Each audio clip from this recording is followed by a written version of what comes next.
इस कहानी को अंत तक सुनिए, क्योंकि यह कहानी आपकी जिंदगी को बदलने वाली है। एक गांव में किसान रहता था जिसका नाम मोहन था, जो हमेशा मस्त रहता था। उसके चेहरे पर कभी किसी बात की उदासी नहीं होती और न वह कभी चिंतित दिखता।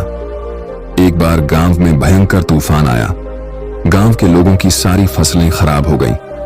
गांव के सभी लोग बहुत चिंतित हो गए। सब अपनी फसलों को देखकर मायूस हो रहे थे। तब तक सबने देखा कि वो किसान अब भी बहुत खुश था। उसे कोई चिंता नहीं थी। गांव लोगों ने मोहन से पूछा, क्या बात है मोहन, तेरी सारी फसलें खराब हो गई, तुझे अभी भी चिंता नहीं है, तू इतना खुश कैसे है? उसने कहा, इसमें उदास होने वाली क्या बात है? उसने कहा, चिंता छोड़ दो भाई, हमेशा मस्त रहना सीखो, हंसते रहना सीखो। गांव वाले बोले, इसमें भला मस्त रहने जैसा क्या है? कैसे हम मस्त रह सकते हैं? हमारे तो नुकसान हो गया, फसलें खराब हो गईं, अब हम क्या खाएंगे, अपना जीविका कैसे चलाएंगे, और इसमें भला हम कैसे मस्त रहे? अब तू ही बता, क्या तुझे कभी किसी बात की चिंता नहीं होती? तू हमेशा खुश कैसे रह लेता है? उसने कहा, अरे भाई चिंता छोड़ो, मस्त रहना सीखो। उसने कहा, ठीक है, लेकिन मस्त रहने के पीछे वजह भी तो होनी चाहिए, हमें तो चिंताएं हो जाती है। उसने कहा, हर चीज की चिंता, जिम्मेदारियों को चिंता। हम बच्चे थोड़े हैं कि हमेशा खुश रहें। 15 साल के बाद उनको भी चिंताएं घेर लेती है। अब तो चिंता ही चिंता है। मेरे बच्चों को पढ़ाई की चिंता है, उनके करियर की चिंता है, उनके फ्यूचर की चिंता है। मुझे उन बच्चों की खाना पीना और बाकी सारी घरेलू चीजों की चिंता है। तो भला इंसान को कैसे खुश रहे? उसने कहा, खुश रहना एक कला है और मस्त रहना अपने आप में यह सोच है। गांव वालों ने बोला, तो क्या तुम हमें यह कला सिखा सकते हो कि हम भी हमेशा खुश और मस्त कैसे रह सकते हैं? उसने कहा, हाँ, मैं तुम्हें एक मजेदार कहानी सुनाता हूं, ध्यान से सुनो। बचपन की बात है, मैं अपने पिता के साथ एक बार जंगल के रास्ते से शहर जा रहा था, क्योंकि हमें फसलों को बेचनी थी। क्योंकि उस समय मेरे पिताजी काफी परेशान रहते थे, घर में बिल्कुल भी धन नहीं बचा था। अब तो फसलों को बेचना ही आखिरी हल था।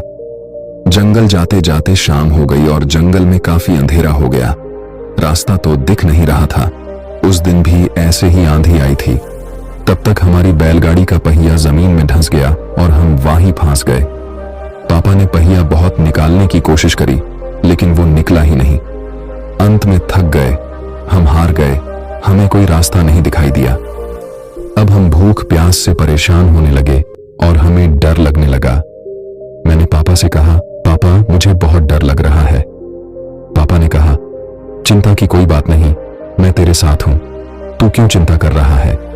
लेकिन उनके कहने से मुझे कोई असर नहीं हुआ और मैं डरने लगा, क्योंकि जंगल की बहुत आवाज आ रही थी और वो जंगल बहुत ही वीरान था। पापा ने कहा, डरते नहीं है? काफी प्रयास करने बाद हमने फैसला किया कि आज रात हम यहीं बिताएंगे। सुबह जैसी होती है फिर हम बैलगाड़ी को निकालने की कोशिश करेंगे, फिर देखते हैं क्या कैसे करना है। लेकिन बात सुबह की नहीं थी, बात यह थी कि आखिर अब रात को खाएंगे क्या, क्योंकि हमारे पास जितना भोजन था हमने रास्ते में खत्म कर दिया था। हम दोनों बैठकर कुछ सोच ही रहे थे, तभी एक कुटिया दिखाई दी जिसमें से प्रकाश की रोशनी आ रही थी। पापा ने बोला, तुम यहीं पे रुककर आराम करो, मैं अभी कुछ देखता हूं, शायद कोई मदद के लिए उपाय मिल जाए। पापा फिर चले गए और मैं वहीं पे बैठ के डर के मारे रोने लगा। काफी देर बाद पापा एक महात्मा के साथ आते हुए दिखाई देते हैं।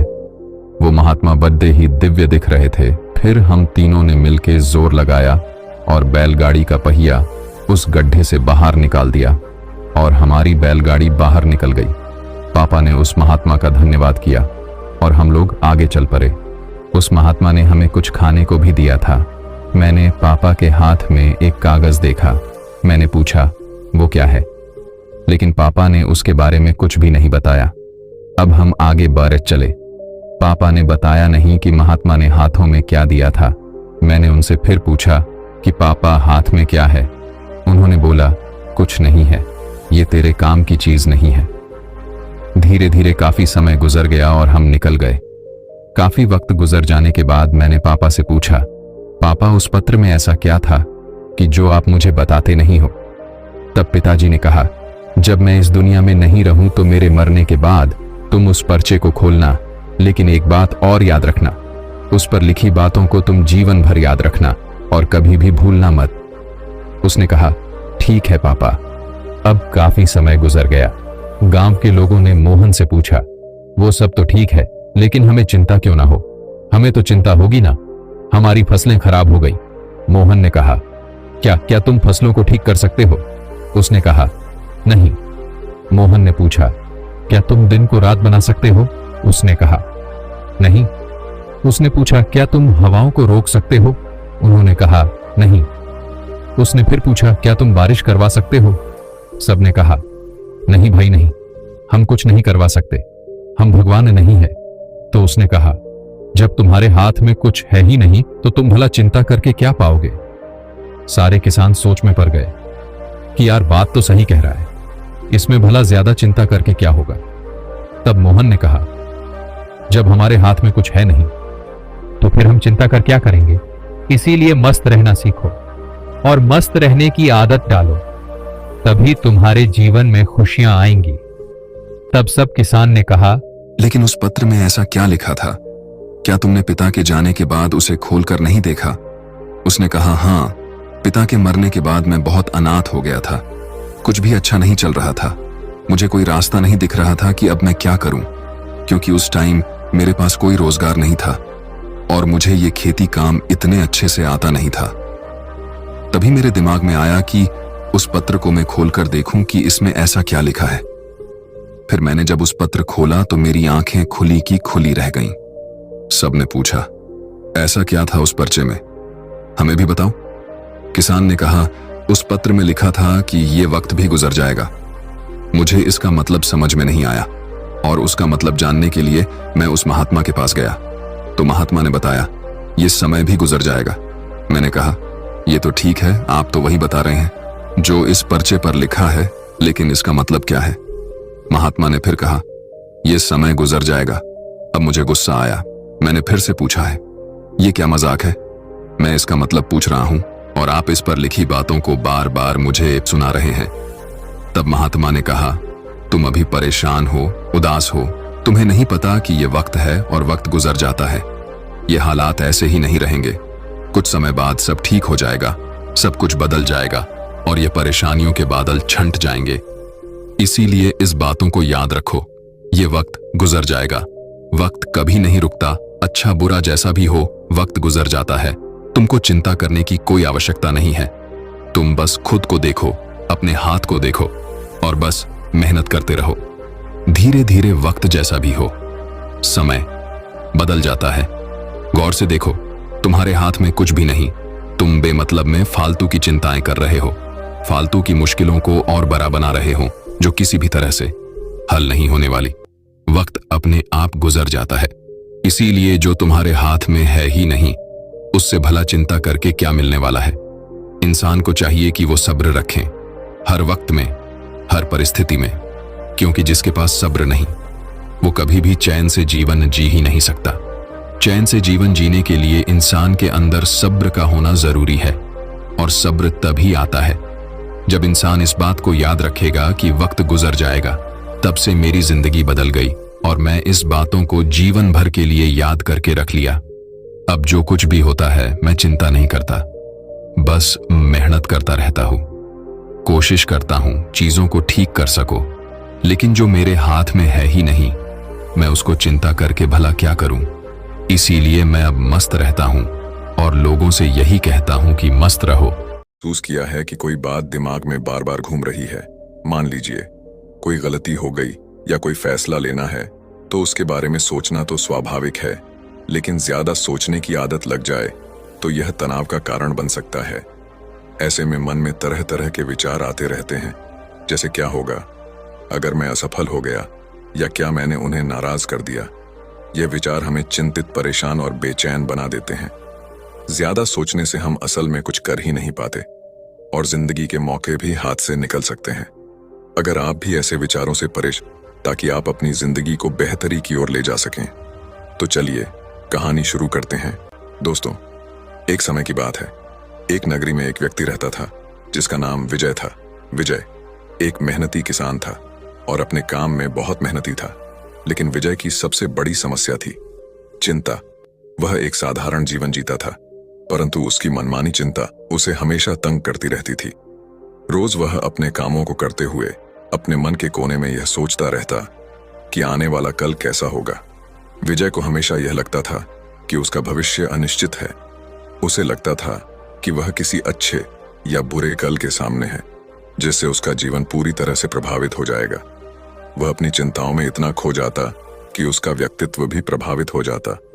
सुबह उठते ही विजय सोचने लगता था कि आज क्या होगा, क्या काम ठीक से चलेगा, क्या वह पर्याप्त पैसा कमा पाएगा, क्या उसका परिवार खुश रहेगा। इन सवालों का जवाब न होने के कारण उसके मन में एक तूफान उठ खड़ा होता। रात भर नींद न आने के कारण उसकी आंखें सूजी हुई रहती। सुबह होते ही वह थका हुआ और निराश महसूस करता। उसकी चिंता सिर्फ भविष्य तक ही सीमित नहीं थी, वह हर छोटी छोटी बात को लेकर भी चिंतित रहा। यदि कोई काम समय पर पूरा ना हो पाता तो वह घंटों सोचता रहता कि क्या होगा। इसका बुरा परिणाम इस चिंता के कारण वह जीवन का आनंद नहीं ले पाता था। वह एक ऐसा व्यक्ति था जो हर काम शुरू करता था, लेकिन उसे पूरा करने का साहस नहीं होता था।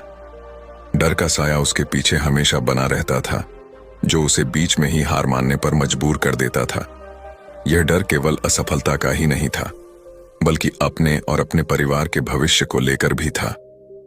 हर रोज रात को सोने से पहले उसके मन में अनेक प्रश्न उठते थे।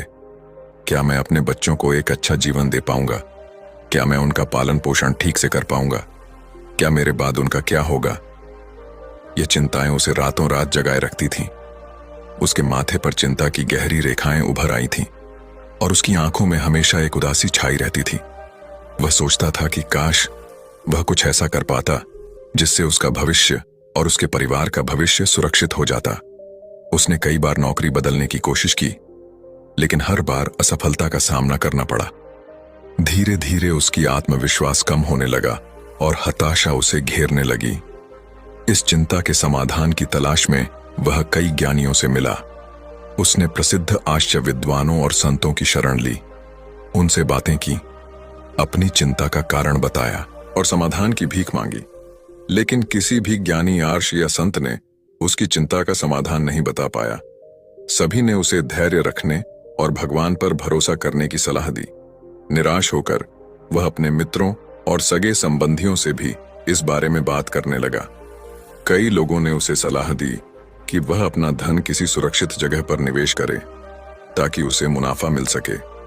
कुछ लोगों ने कहा कि उसके ग्रह नक्षत्र ठीक नहीं चल रहे हैं और उसे ज्योतिषी से सलाह लेनी चाहिए।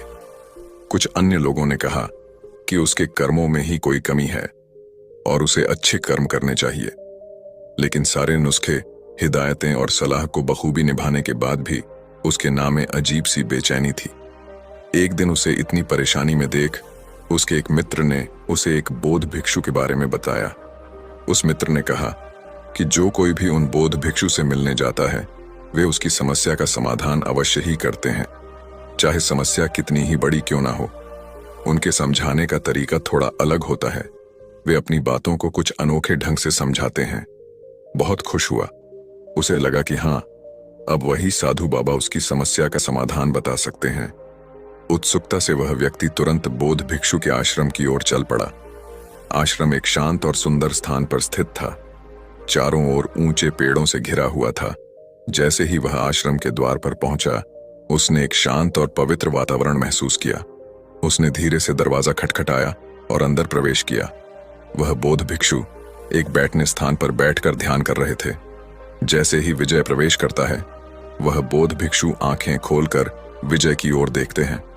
तभी विजय जाकर वह उन बौद्ध भिक्षु से कहता है, हे महाराज, मैंने आपके बारे में बहुत सुना है। लोग आपकी प्रशंसा करते थकते नहीं। मैंने यह भी सुना है कि जो भी आपके पास अपनी समस्या लेकर आता है, आप उसका समाधान उसे अवश्य देते हैं। हे महाराज, मेरी हाथ जोड़कर आपसे एक विनती है। मेरी भी एक समस्या है। मुझे अपने आने वाले कल की चिंता है। मैं चाहता हूं कि मेरे बच्चे और परिवार सुरक्षित रहे और उनका भविष्य सुरक्षित हो। मैं अपने भविष्य की चिंताओं में अपना सारा समय गुजार देता हूं। मुझे बहुत डर लगता है भविष्य के बारे में सोच सोचकर मेरे मन में अनेक प्रश्न उठते थे। क्या मैं अपने बच्चों को एक अच्छा जीवन दे पाऊंगा? क्या मैं उनका पालन पोषण ठीक से कर पाऊंगा? मेरे बाद उनका क्या होगा? यह चिंताएं मुझे रातों रात जगाए रखती हैं। अगर आप उसका समाधान कर देंगे तो आप जो चाहेंगे मैं आपको वो देने को तैयार, फिर भले ही मुझे बाजार से कर्ज क्यों ना लेना पड़े। विजय की बात सुनकर वह बौद्ध भिक्षु मुस्कुराते हैं और कहते हैं, बेटा, धन दौलत से मेरे मन को कोई संतोष नहीं मिलता। मुझे यह सारी चीजें नहीं चाहिए। मैं तुम्हारी समस्या का हल तभी निकाल सकता हूं जब तुम मेरी बातों पर गंभीरता से ध्यान दो। जब तक तुम मुझ पर भरोसा नहीं करोगे, मेरी मदद भी तुम्हारे काम नहीं आ सकती। अगर तुम्हें मुझे कुछ देना ही है तो मैं तुम्हारा समय चाहता हूं। क्या तुम मेरे लिए समय निकाल सकते हो ताकि मैं तुम्हें समझा पाऊं कि तुम क्या गलती कर रहे हो? यह सुनते ही विजय की आंखों में जो आशा की किरण चमक उठी और वह तुरंत ही बौद्ध भिक्षु से बोला, जी गुरुजी, मैं आपको अपना समय देने के लिए तैयार हूं। आप जो कहेंगे मैं वह करूंगा, बस मेरी समस्या का समाधान न दे दीजिए। बौद्ध भिक्षु विजय की निश्चित दृढ़ता को देखकर प्रसन्न हुए और उसे कहा कि बेटा, मुझे तुम्हारे 7 दिन का समय चाहिए और इन 7 दिन में तुम मेरे इस आश्रम में रहना होगा। जैसा मैं कहूं ठीक वैसा ही करना होगा। क्या तुम तैयार हो? युवक थोड़ा सोच में पड़ गया। उसके दिमाग में यह ख्याल आया कि अगर वह 7 दिन तक बौद्ध भिक्षु के साथ रहेगा तो उसका काम कैसे चलेगा, उसके घर के खर्चे कैसे पूरे होंगे, और सबसे जरूरी बात, उसकी पत्नी यह सुनकर क्या कहेगी। लेकिन उसे समाधान भी चाहिए था। आदमी ने सोचा, अगर मैं अपनी पत्नी से कहूं कि मुझे अपनी समस्या का समाधान ढूंढकर बेहतर इंसान बनना है और इसके लिए मुझे 7 दिन इन बौद्ध भिक्षुओं के साथ रहना होगा, तो अवश्य ही उसकी पत्नी उसे बौद्ध भिक्षु के साथ रहने की इजाजत देगी। और वैसे भी मेरी जिंदगी से बस 7 दिन ही तो है।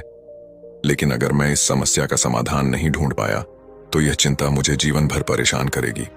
उसने सोचा कि वह इस समस्या का समाधान ढूंढने के लिए 7 दिन समर्पित कर सकता है। काफी सोच विचार के बाद वह बौद्ध भिक्षु से कहा, ठीक है गुरुजी, मैं आपको 7 दिन देने के लिए तैयार हूं, लेकिन इसके पहले उसे अपनी पत्नी को यह सब बताना होगा ताकि वह परेशान ना हो। इस पर बौद्ध भिक्षु कहते हैं, हाय, वाओ, यू ग्लोइंग यार, रियल लाइफ हो या पिक्चर? जरूर बेटा, तुम मुझे कल इसी जगह पाओगे। घर लौटकर पति ने अपनी पत्नी को सारी बात बताई। पत्नी को सुनकर दुख हुआ, लेकिन वह अपने पति के प्यार और उसे हो रही तकलीफ को समझ गई। उसने अपने पति को हौसला दिया और कहा, चिंता मत करो, मैं तुम्हारे साथ हूं। अगले दिन बौद्ध भिक्षु ने उस व्यक्ति से कहा, आज से 7 दिन तक तुम्हें एक भिक्षु की तरह जीवन जीना होगा। तुम्हें उनके जैसे कपड़े पहनने होंगे, आश्रम में उनकी तरह सफाई करनी होगी और भिक्षा के लिए गांव में जाकर भोजन लाना होगा। लेकिन एक बात का ध्यान रखना, हर काम करने से पहले अपने मन में यह विचार करना होगा कि यह काम कैसा होगा, क्या मैं इसे पूरा कर पाऊंगा?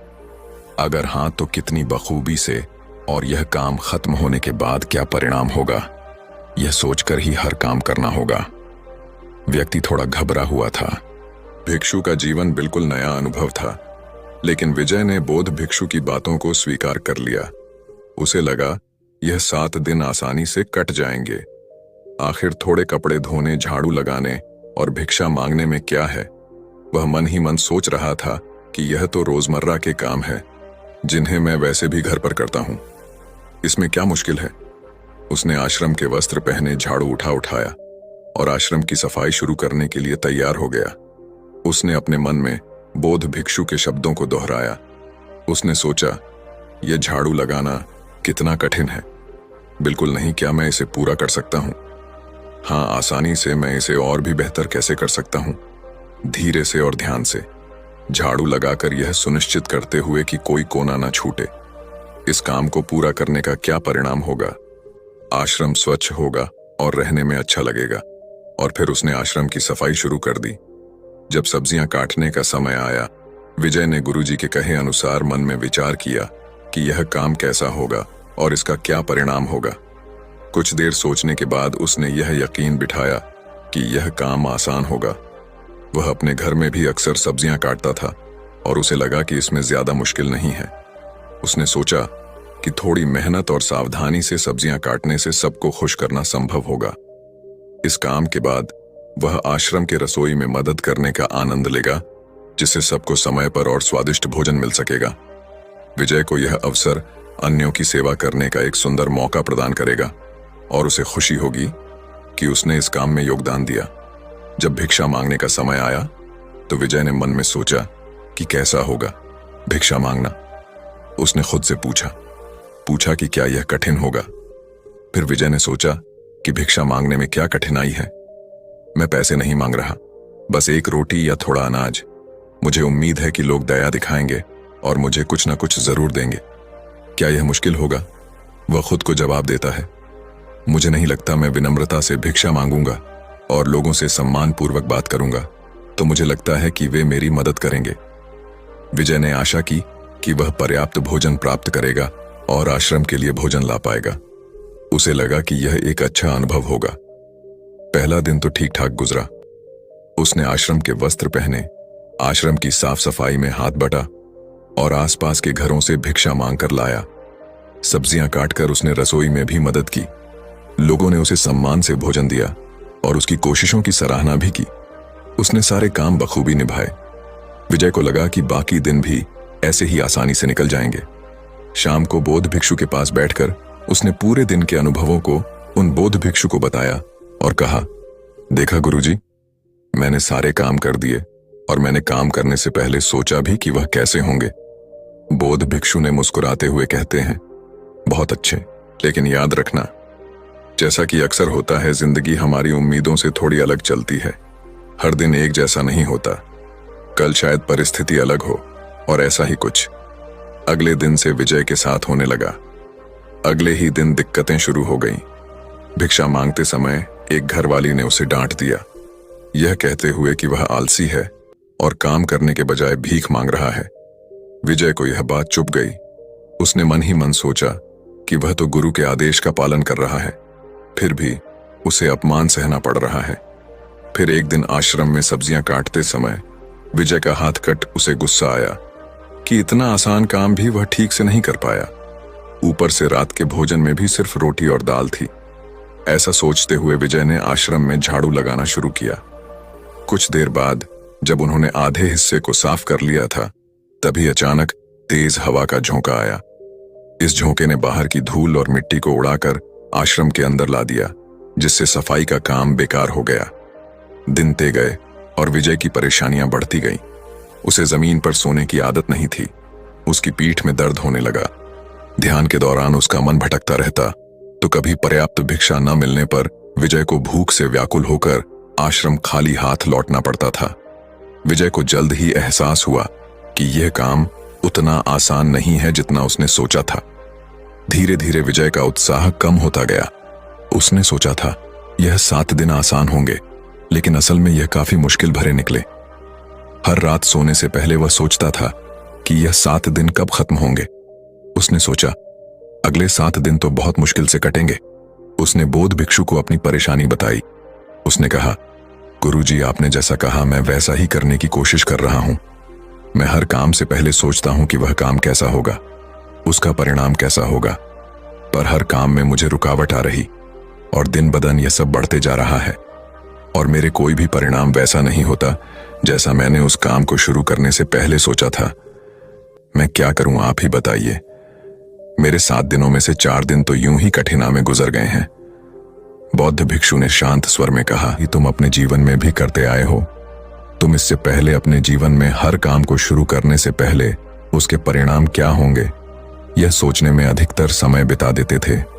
भविष्य में यह कैसा होगा या यह कैसा होना चाहिए, भविष्य में तुम्हारे पास कितना पैसा होगा, या फिर पैसा नहीं हुआ तो क्या होगा कि अगले साल बारिश नहीं आई तो फसल कैसे उगेगी, या तुम मर गए तो क्या होगा। और इसी कारण तुम वर्तमान में कोई काम नहीं कर पाते थे। लेकिन असली बात तो यह है कि वर्तमान ही तुम्हारा भविष्य बनाता और बिगाड़ है, और तुम तो उन भविष्य के भूतों के बारे में सोचकर डर रहे हो जो असल में तुम्हारे हाथ है ही नहीं। मुझे बताओ, क्या तुम्हारी मृत्यु तुम्हारे हाथ में है? विजय उन बौद्ध भिक्षु से कहता है। नहीं गुरुजी। बौद्ध भिक्षु विजय से फिर पूछते हैं, क्या बारिश के ज्यादा या कम गिरना तुम्हारे हाथ में है? विजय बौद्ध भिक्षु से फिर से कहता है, नहीं गुरुजी, गुरुजी आगे कहते हैं, तो क्या यह सही नहीं होगा कि तुम उन काल्पनिक भविष्य के डर से भरे हुए भूतों के बारे में सोचना छोड़ के तुम अपने उस सुनहरे भविष्य के बारे में अभी इसी वक्त क्या कर सकते हो वह करो। विजय गुरुजी के इस ज्ञान को समझते हुए बड़े ही गंभीर तरीके से बातों को अपने अंदर सोखता है और कुछ देर शांत रहने के बाद गुरुजी से पूछे, तो क्या गुरुजी आप यह कह रहे हो कि मैं भविष्य के बारे में सोचना छोड़ दूं, कोई लक्ष्य ना रखूं अपने जीवन में? ऐसे तो मेरे जीवन का कोई अर्थ नहीं रह जाएगा। इस पर वह बौद्ध भिक्षु जोर से हंसते हुए कहते हैं, बेटा यह तो बेवकूफी होगी। अगर तुम लक्ष्य ही नहीं रखोगे अपने जीवन में तो तुम्हें कैसे पता चलेगा कि किस दिशा में अपने कार्य करने हैं, किन जगहों पर अपनी शक्ति खर्च करनी है। आगे वह बौद्ध भिक्षु कहते हैं कि इस दुनिया में हर किसी को भविष्य के बारे में सोचना चाहिए, लेकिन यह भी याद रखो कि भविष्य के बारे में तुम सिर्फ इसलिए सोच रहे हो ताकि तुम अपनी दिशा तय कर सको, एक लक्ष्य बना सको, ताकि तुम्हें पता हो कि तुम्हें कहां जाना है या क्या बनना है। लेकिन अगर तुम बस उसी के बारे में सोचते रहने की भूल करोगे और वर्तमान में उस लक्ष्य को पाने के लिए कुछ भी नहीं करोगे तो तुम्हारे जीवन में निराशा और दुख के सिवाय कुछ नहीं बचेगा। और इसीलिए अब से तुम्हारे 7 दिनों में से बाकी के 3 दिन तुम हर काम अब इस नए ज्ञान को ध्यान में रखते हुए करना। अब से तुम्हें कोई भी काम करने से पहले बस अंतिम परिणाम तय करना है और उसके बाद उस लक्ष्य तक पहुंचने के लिए जो भी करना पड़ेगा तुम्हें वह करना है।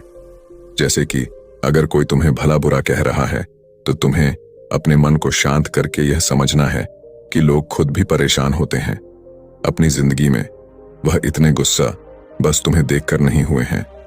उन्हें माफ करो ताकि वह तुम्हारे मन को तंग ना सके और तुम किसी और इंसान के पास जाओ भिक्षा लाने, या कभी प्राकृतिक तौर पर तुम्हारे लिए कुछ बुरा होता है जैसे कि हवा के तेज झोंके से मिट्टी आना और तुम्हारे सारे झाड़ू मारने की मेहनत पर फैल जाना, तो इस वक्त तुम हार ना मानकर अपने नए लक्ष्य को पूरा करने के लिए जो भी बन सकता है तुम्हें करना है।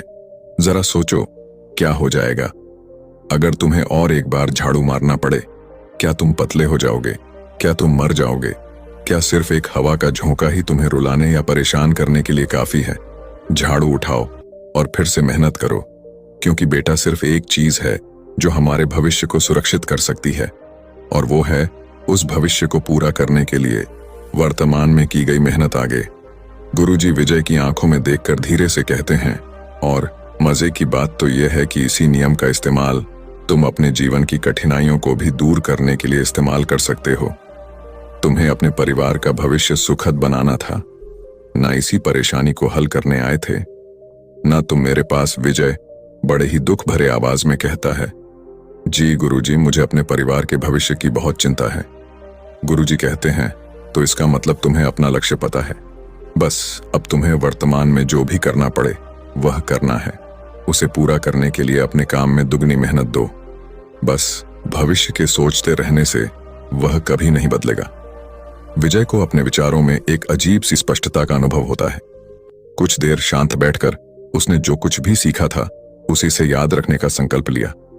फिर बौद्ध भिक्षु से बोला, गुरुजी, अब मुझे सब समझ में आ गया है। मुझे लगता है कि बाकी के 3 दिन मैं आपके निर्देशों का पालन करूंगा। अब जब मेरे सामने कोई बाधा आएगी तो मैं उसे पार कर लक्ष्य तक पहुंचना कि बेकार के सवालों में उलझ कर अपना समय बर्बाद करूंगा। बौद्ध भिक्षु विजय की दृढ़ता से मुस्कुराए। उन्होंने कहा, बहुत अच्छा विजय, यही वह भावना है जो तुम्हें सफलता की ओर ले जाएगी। बौद्ध भिक्षु की सलाह को ध्यान में रखते हुए विजय ने अगले 3 दिन बिताए। रास्ते में वाकई कई कठिनाइयां आईं। कभी हार मानने का मन होता, कभी रास्ता भटकने का डर लगता, परंतु उसने गुरुजी के शब्दों को याद रखा।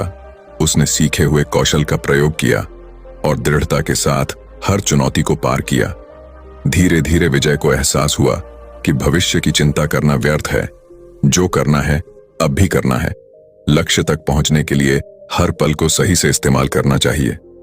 गुरुजी को प्रणाम करते हुए विजय ने कहा, गुरुजी, आपका बहुत बहुत धन्यवाद। आपकी सीख ने मुझे भविष्य की फिक्र से मुक्त कर दिया है। अब मैं जानता हूं कि वर्तमान में जीना ही सबसे महत्वपूर्ण है। विजय ने गुरुजी को अलविदा कहा और वापस अपने जीवन की ओर चल पड़ा। 3 दिन बाद जब विजय वापस घर लौटा तो वह पहले से बिल्कुल अलग इंसान था।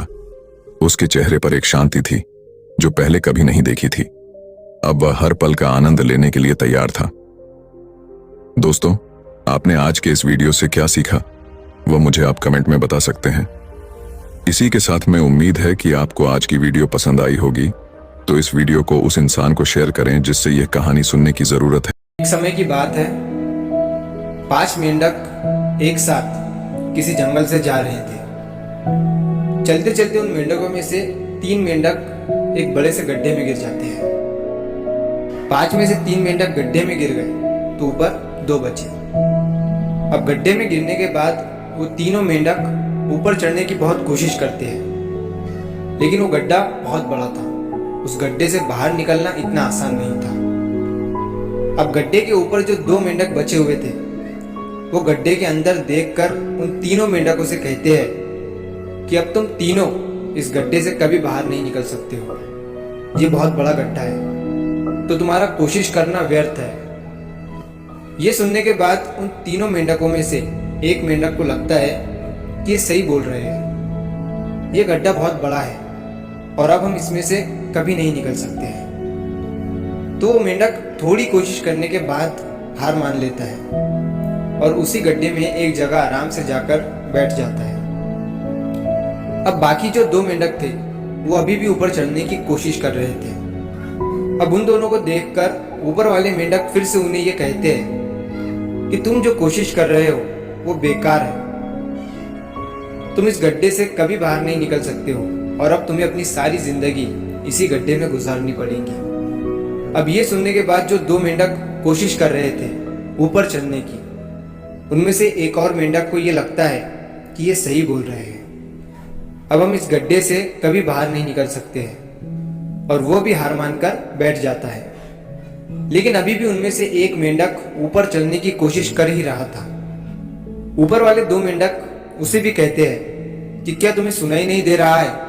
उन दोनों ने हार मान लिया है और तुम अभी भी ये सोच रहे हो कि तुम इस बड़े से गड्ढे से बाहर निकल सकते हो। वो ऊपर वाले दोनों मेंढक उसे बोलते रहे, लेकिन उनकी बातों का उस मेंढक पर कोई असर नहीं हुआ और वो मेंढक कोशिश करता रहा और कोशिश करते करते वो उस गड्ढे से बाहर निकल गया। अब उसे वो सारे मेंढक देख रहे थे कि ये बाहर कैसे निकल गया। मैं आपको बताता हूँ कि वो मेंढक बाहर कैसे निकला। वो मेंढक इस बड़े गड्ढे से इसीलिए बाहर निकला क्योंकि वो मेंढक बहरा था, उसे कुछ सुनाई नहीं देता था। तो इस कहानी से हमें ये सीख मिलती है कि जब हम जिंदगी में कुछ अच्छा करते हैं तो बहुत लोग आते हैं हमें रोकने के लिए, तरह तरह की बातें करते हैं। लेकिन अगर आपको अपने काम में कामयाबी हासिल करनी है तो बहरे बन जाओ। उनकी बातों का अपने ऊपर कोई असर ही मत होने दो, क्योंकि सबसे बड़ा रोग क्या कहेंगे लोग। लोग तब भी कहते हैं जब आप कुछ नहीं करते हो और तब भी कहते हैं जब आप कुछ करते हो। तो चाहे आप कुछ करो या ना करो, लोगों का काम है कहना और वो तो कहेंगे ही। तो अगर आप इस कहानी को और भी लोगों तक पहुंचाना चाहते हो तो इस वीडियो को लाइक करो ताकि YouTube इस वीडियो को और भी लोगों तक पहुंचाए। और अगर कहानी अच्छी लगी हो तो हमारे चैनल को सब्सक्राइब जरूर करिए। दोस्तों, आज की कहानी बड़ी विशेष है। अक्सर मनुष्य कुत्तों का नाम लिया करता है। जब भी उसे किसी को अपमानित करना होता है तो वह कुत्ते के नाम पर गाली देता है। मेरा आपसे एक सवाल है, क्या इंसान ने कुत्ते को कभी इतना खिलाया पिलाया नहीं होगा जितना कि उनके नाम पर दूसरों को अपमानित किया करते हैं? अगर मनुष्य जितना उनका नाम लेकर गाली देते हैं, अगर उतनी ही रोटी हम उन्हें दे देंगे तो कभी भी कुत्ता भूख नहीं रहेगा। दोस्तों, अपना कीमती समय देकर आज के इस ज्ञानवर्धक कहानी को जरूर। कुत्ते ने बताए मनुष्य के 4 ऐसे काम जो बहुत ही गंदे हैं पर सच है। एक गांव से बाहर एक महात्मा का आश्रम था। वह महात्मा अपने शिष्यों के साथ रहते थे। महात्मा दूसरे गांव में भिक्षाटन के लिए जाया करते थे। एक दिन जब महात्मा भिक्षा लेकर वापस आश्रम आ रहे थे तो उन्होंने रास्ते में किसी कुत्ते की रोने की आवाज सुनाई दी। महात्मा ने देखा कि एक पेड़ के नीचे एक कुत्ता रो रहा था। महात्मा को उस पर दया आ गई। महात्मा तपस्वी थे, वह पशुओं की भाषा समझ सकते थे। महात्मा उस कुत्ते के पास गए और कुत्ते से पूछा, स्वान, तुम क्यों रो रहे हो? तुम्हें क्या हुआ? तब कुत्ते ने महात्मा से कहा, हे गुरुदेव, क्या बताऊं, मेरी कहानी बहुत दुखदाई है। महात्मा ने कहा, मुझे बताओ तुम्हारा दुख। मैं तुम्हें इस कुत्ते की योनि से मुक्त कर दूंगा। मैं तुम्हें अपनी तपो शक्ति से इंसान का शरीर दे दूंगा, क्योंकि मनुष्य योनि ही सबसे श्रेष्ठ है, जिसे पाने के लिए देवता भी तरसते हैं। महात्मा की बात सुनकर उस कुत्ते ने कहा, गुरुदेव, आप चाहे मुझे किसी भी प्राणी का जन्म दे देना, मगर मनुष्य रूप में कभी भी जन्म प्रदान मत करना। महात्मा ने कहा, आखिर तुम ऐसा क्यों कह रहे हो? तो कुत्ते ने कहा, हे गुरुदेव, मैंने मनुष्य को कुछ ऐसे घिनौने काम करते हुए देखा है जो बहुत ही गंदे हैं। महात्मा ने कहा, यदि यह सत्य है तो मैं भी जानना चाहता हूं कि तुमने मनुष्य को ऐसे कौन से काम करते हुए देखा है जो बहुत ही गंदे हैं, जिसकी वजह से तुम्हें मनुष्य योनि से घृणा हो गई है। फिर उस कुत्ते ने कहा, हे गुरुदेव, यदि आप जानना ही चाहते हैं तो सुनिए। एक समय की बात है, एक पंडित जी काशी में विद्या अध्ययन करने के लिए गए। उन्होंने 11 वर्ष तक पढ़ाई की। जब उन्होंने सब कुछ पढ़ लिया तो पढ़ने के बाद वह वापस अपने घर पर लौट आए और अपने पिताजी से कहा कि पिताजी, मैं सब कुछ पढ़कर आया हूं, मुझे सब कुछ याद है। आप मुझे कोई भी प्रश्न पूछ लीजिए, मैं उसका उत्तर तुरंत दे दूंगा। पिताजी कहने लगे, ठीक है बेटा, सब कुछ तुम्हें याद है, तो मेरे एक छोटे से प्रश्न का उत्तर दे दो।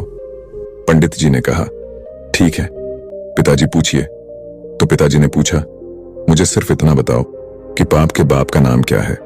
फिर पंडित जी ने सोचा कि पाप का बाप यह तो मैंने कहीं भी नहीं पढ़ा, जो किताबें मैंने पढ़ी थी उनमें तो मैंने कहीं नहीं देखा।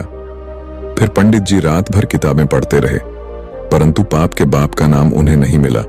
फिर सुबह पंडित जी के पिताजी कहने लगे कि जब तुम्हें पाप के बाप का नाम मालूम नहीं तो तुमने क्या खाक पढ़ाई की है।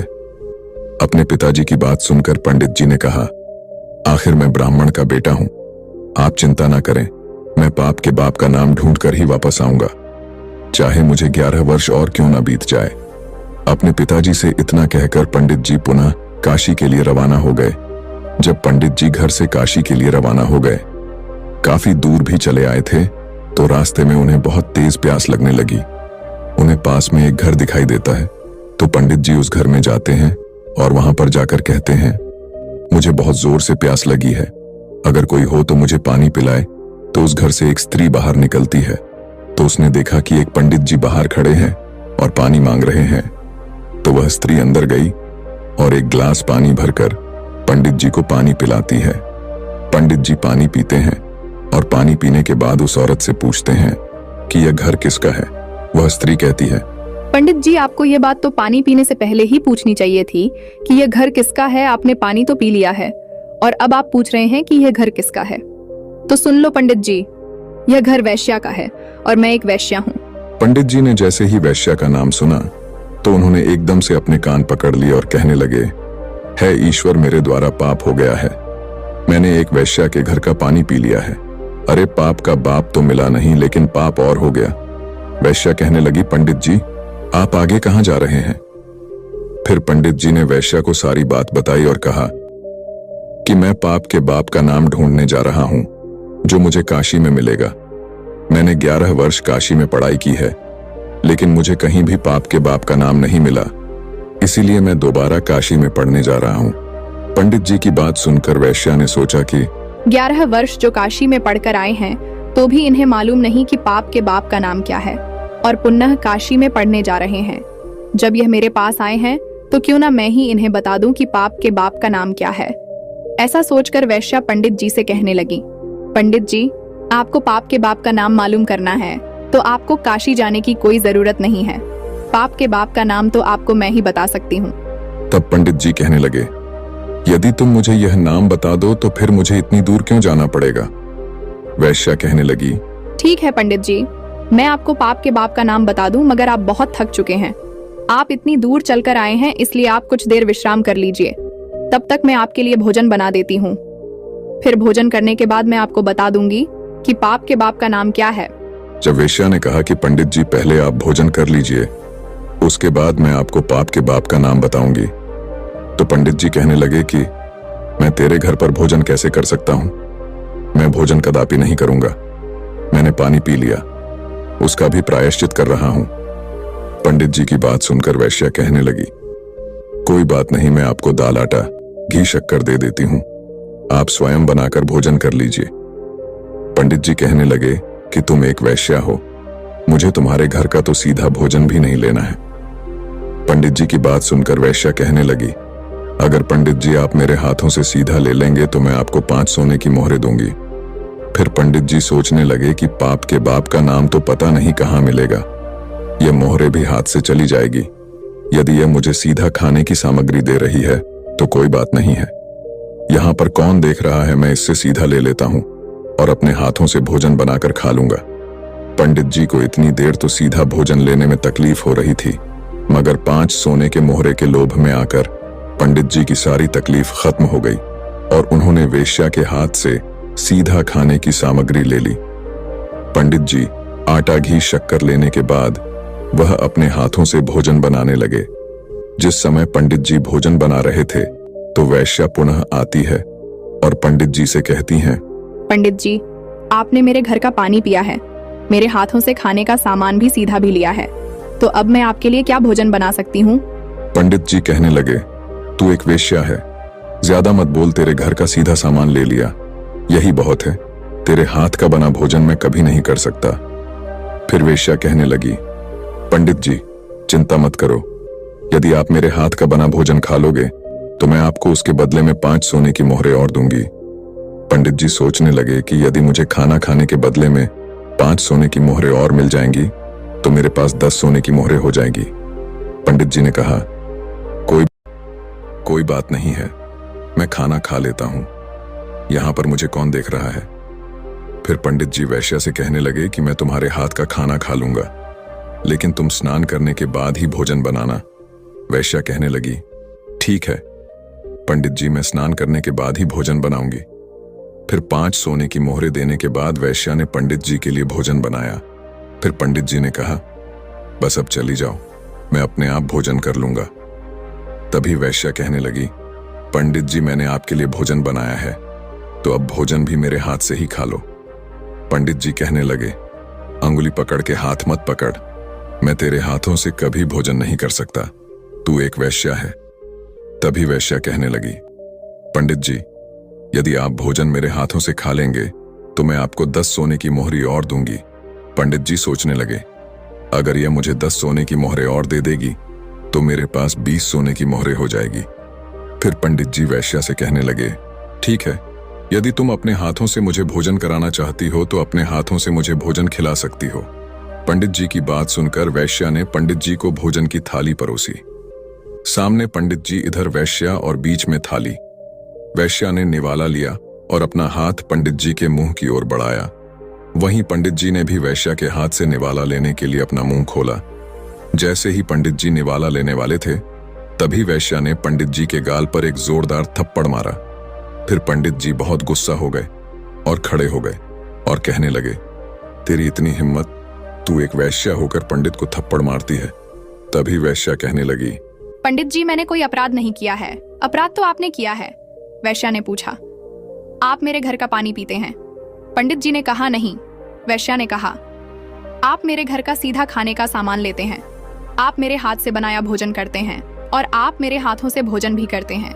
जब आप एक वैश्या के यहाँ पर कोई काम नहीं कर सकते तो फिर आप यह सब करने के लिए तैयार क्यों हुए?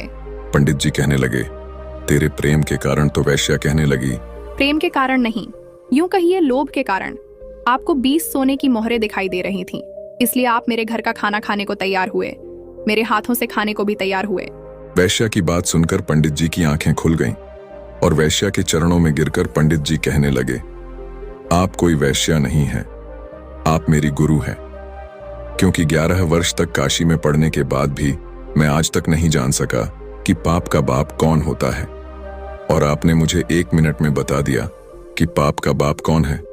अब मैं समझ गया कि पाप का बाप लोभ होता है और मनुष्य को कभी भी लोभ नहीं करना चाहिए। वैश्या कहने लगी, पंडित जी, लोभ के कारण इंसान कितना नीचे गिर सकता है, ये सब आपने ठीक से समझ लिया। फिर पंडित जी उस स्त्री को धन्यवाद करके वहां से अपने घर चला गया।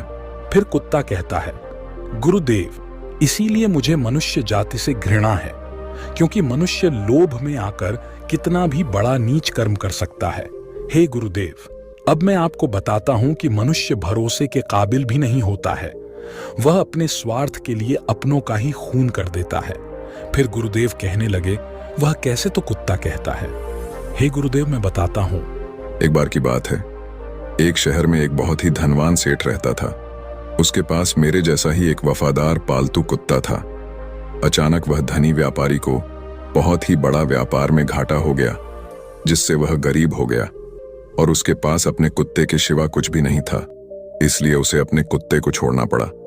उसने अपने एक साथी व्यापारी के पास अपने कुत्ते को गिरवी रखकर 50,000 का कर्ज लिया और उसने एक नया काम शुरू किया। और उसने अपने साथी व्यापारी से कहा कि जब तक मैं आपके 50,000 रुपए नहीं चुका देता, तब तक मेरा वफादार कुत्ता आपके पास गिरवी रहेगा, और जिस दिन मैं आपके 50,000 रुपए दे दूंगा, मैं अपने कुत्ते को आपसे वापस ले जाऊंगा। ऐसा कहकर वह व्यापारी वहां से चला जाता है। फिर उसने 50,000 रुपए से खुद का व्यापार शुरू किया। वहीं एक दिन उसके साथी व्यापारी की दुकान में चोरी हो गई और चोर उसका सारा सामान चुरा कर ले गए। वहीं उस वफादार कुत्ते को पता चला कि दुकान में चोरी हो गई, तो वह कुत्ता चोरों के पीछे पीछे गया और उसने वह जगह देख ली जहां पर चोरों ने चोरी का सामान छुपाया था। फिर जगह देखने के बाद वह कुत्ता दुकान पर वापस आ गया। फिर सुबह जब व्यापारी सोकर उठा और अपनी दुकान पर गया और दुकान खाली देखी, तो वह एकदम से रो पड़ा। वहीं साथ में उसके घर वाले भी रोने लगे।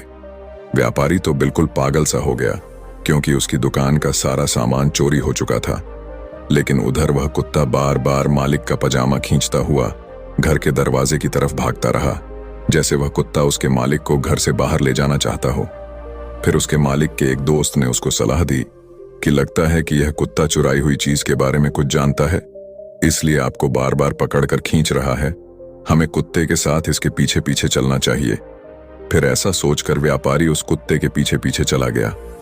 वह कुत्ता उस व्यापारी को उसी स्थान पर ले गया जहां पर उन चोरों ने उसका सामान छिपा कर रखा था। फिर उस जगह पर जाने के बाद उस कुत्ते ने जमीन खोदना शुरू की और भौंकना शुरू किया और यह बताने की कोशिश की कि सामान यहाँ नीचे छिपा हुआ है। फिर व्यापारी और उसके दोस्तों ने वहां पर जमीन खोदी और अपना सारा सामान मिल चुका था। उसमें कोई भी चीज खोई हुई नहीं थी। सामान वैसे का वैसा ही मिल गया। व्यापारी अपना सब सामान पाकर बहुत खुश हुआ और घर आकर उसने कुत्ते के बारे में सोचा कि आज यह कुत्ता नहीं होता हो मुझे मेरा सामान कभी वापस नहीं मिलता। वह सेठ एक कागज में कुछ लिखकर उस कुत्ते के कान में वह कागज लपेट देता है और उसके पुराने मालिक के पास जाने के लिए कहता है और इनाम के तौर पर एक और कुत्ते को साथ भेजता है। वह कुत्ता भी बहुत खुश हुआ कि आज मैं अपने मालिक के पास जाऊंगा। जब मेरे मालिक मेरी वफादारी की चर्चा सुनेंगे तो एकदम से खुशी से नाच उठेंगे। वही व्यापारी ने जब अपने कुत्ते को वापस आते हुए देखा तो उसने सोचा, लगता है मेरा दोस्त अपना पैसा वापस मांग रहा है, इसीलिए उसने मेरे कुत्ते को मेरे पास भेजा है। मेरे पास अभी भी पैसे नहीं हैं। अभी तो मैं अपने नुकसान की भरपाई भी नहीं कर पाया हूं, कैसे मैं अपना कर्ज चुकाऊंगा। अभी तो मैं अपने नुकसान की भरपाई भी नहीं कर पाया हूं, कैसे मैं अपना कर्ज चुकाऊंगा। इसलिए मैं ऐसा करता हूं कि मेरे घर का पता केवल इस कुत्ते को ही पता है। यदि मैं इस कुत्ते को ही मार दूंगा तो फिर वह व्यापारी मेरे घर तक अपना कर्ज लेने के लिए कभी भी नहीं पहुंच पाएगा। ऐसा सोचकर वह व्यापारी अपने वफादार कुत्ते की तरफ तलवार लेकर दौड़ता है और कुत्ते की गर्दन को काट देता है, जिससे वह कुत्ता वहीं पर मर जाता है। कुत्ते के मर जाने के बाद कुत्ते के कान से एक कागज नीचे गिरता है। उस कागज को हाथ में लिया और उस कागज को पढ़ा तो उस व्यापारी को बहुत बड़ा दुख होता है। दूसरे व्यापारी ने उस कागज में लिखा था कि उसका कुत्ता बहुत वफादार है। तुम लोग ड्राइविंग लाइसेंस बनाने के लिए कहाँ जाते हो? आरटीओ। छोड़ दो भाई, अब ड्राइविंग लाइसेंस बनाने के लिए आरटीओ जाने की कोई जरूरत नहीं है। पिछले महीने ही छोटे भाई का ड्राइविंग लाइसेंस और कुत्ते की वफादारी की वजह से जो 50,000 रुपए का कर्ज तुमने लिया था, मैं उसको माफ करता हूं। क्योंकि तुम्हारे कुत्ते की वफादारी की वजह से ही मेरी दुकान का चोरी हुआ। सारा सामान मुझे वापस मिल गया, इसलिए मैं आज तुम्हारे वफादार कुत्ते को अपने यहां से आजाद करता हूं। यह पढ़ने के बाद वह व्यापारी वहीं पर फूट फूट कर रोने लगता है। कुत्ता कहता है, हे गुरुदेव, मैं इसीलिए मनुष्य जाति से घृणा करता हूं कि मनुष्य अपने स्वार्थ के लिए किसी भी हद तक गिर सकता है। वह अपने स्वार्थ में आकर अपनों का ही खून कर देता है। कुत्ता फिर आगे कहता है, हे गुरुदेव, मैंने जो भी घटनाएं और देखी है मैं उनको संक्षेप में आपको बताता हूं। हे गुरुदेव, मनुष्य विश्वासघाती होता है, लालची होता है, स्वार्थी होता है, चरित्रहीन होता है, जो अपनी स्त्री होते हुए भी पराई स्त्री के चक्कर में फंसा रहता है, अतिथि का आदर करने वाला होता है, स्त्रियों का अपमान करने वाला होता है, निर्दोष को दोष लगाने वाला होता है। अतः मैं कह सकता हूं कि मनुष्य वह सारे नीच कर्म करता है जो नर्क के द्वार खोलते हैं। फिर महात्मा कहते हैं, हे स्वान, तुम ठीक कहते हो, परंतु सभी मनुष्य एक जैसे नहीं होते हैं। अब मैं तुम्हें एक छोटी सी कहानी सुनाता हूं। महात्मा कहते हैं, बहुत समय पहले की बात है। किसी राज्य में एक ऐसे राजा का राज्य था जिनकी वीरता और बुद्धिमान की कहानियों दूर दूर तक फैली हुई थी। उस राजा का नाम राजा विक्रमादित्य था। उनकी प्रजा उनसे अत्यंत प्रेम करती थी।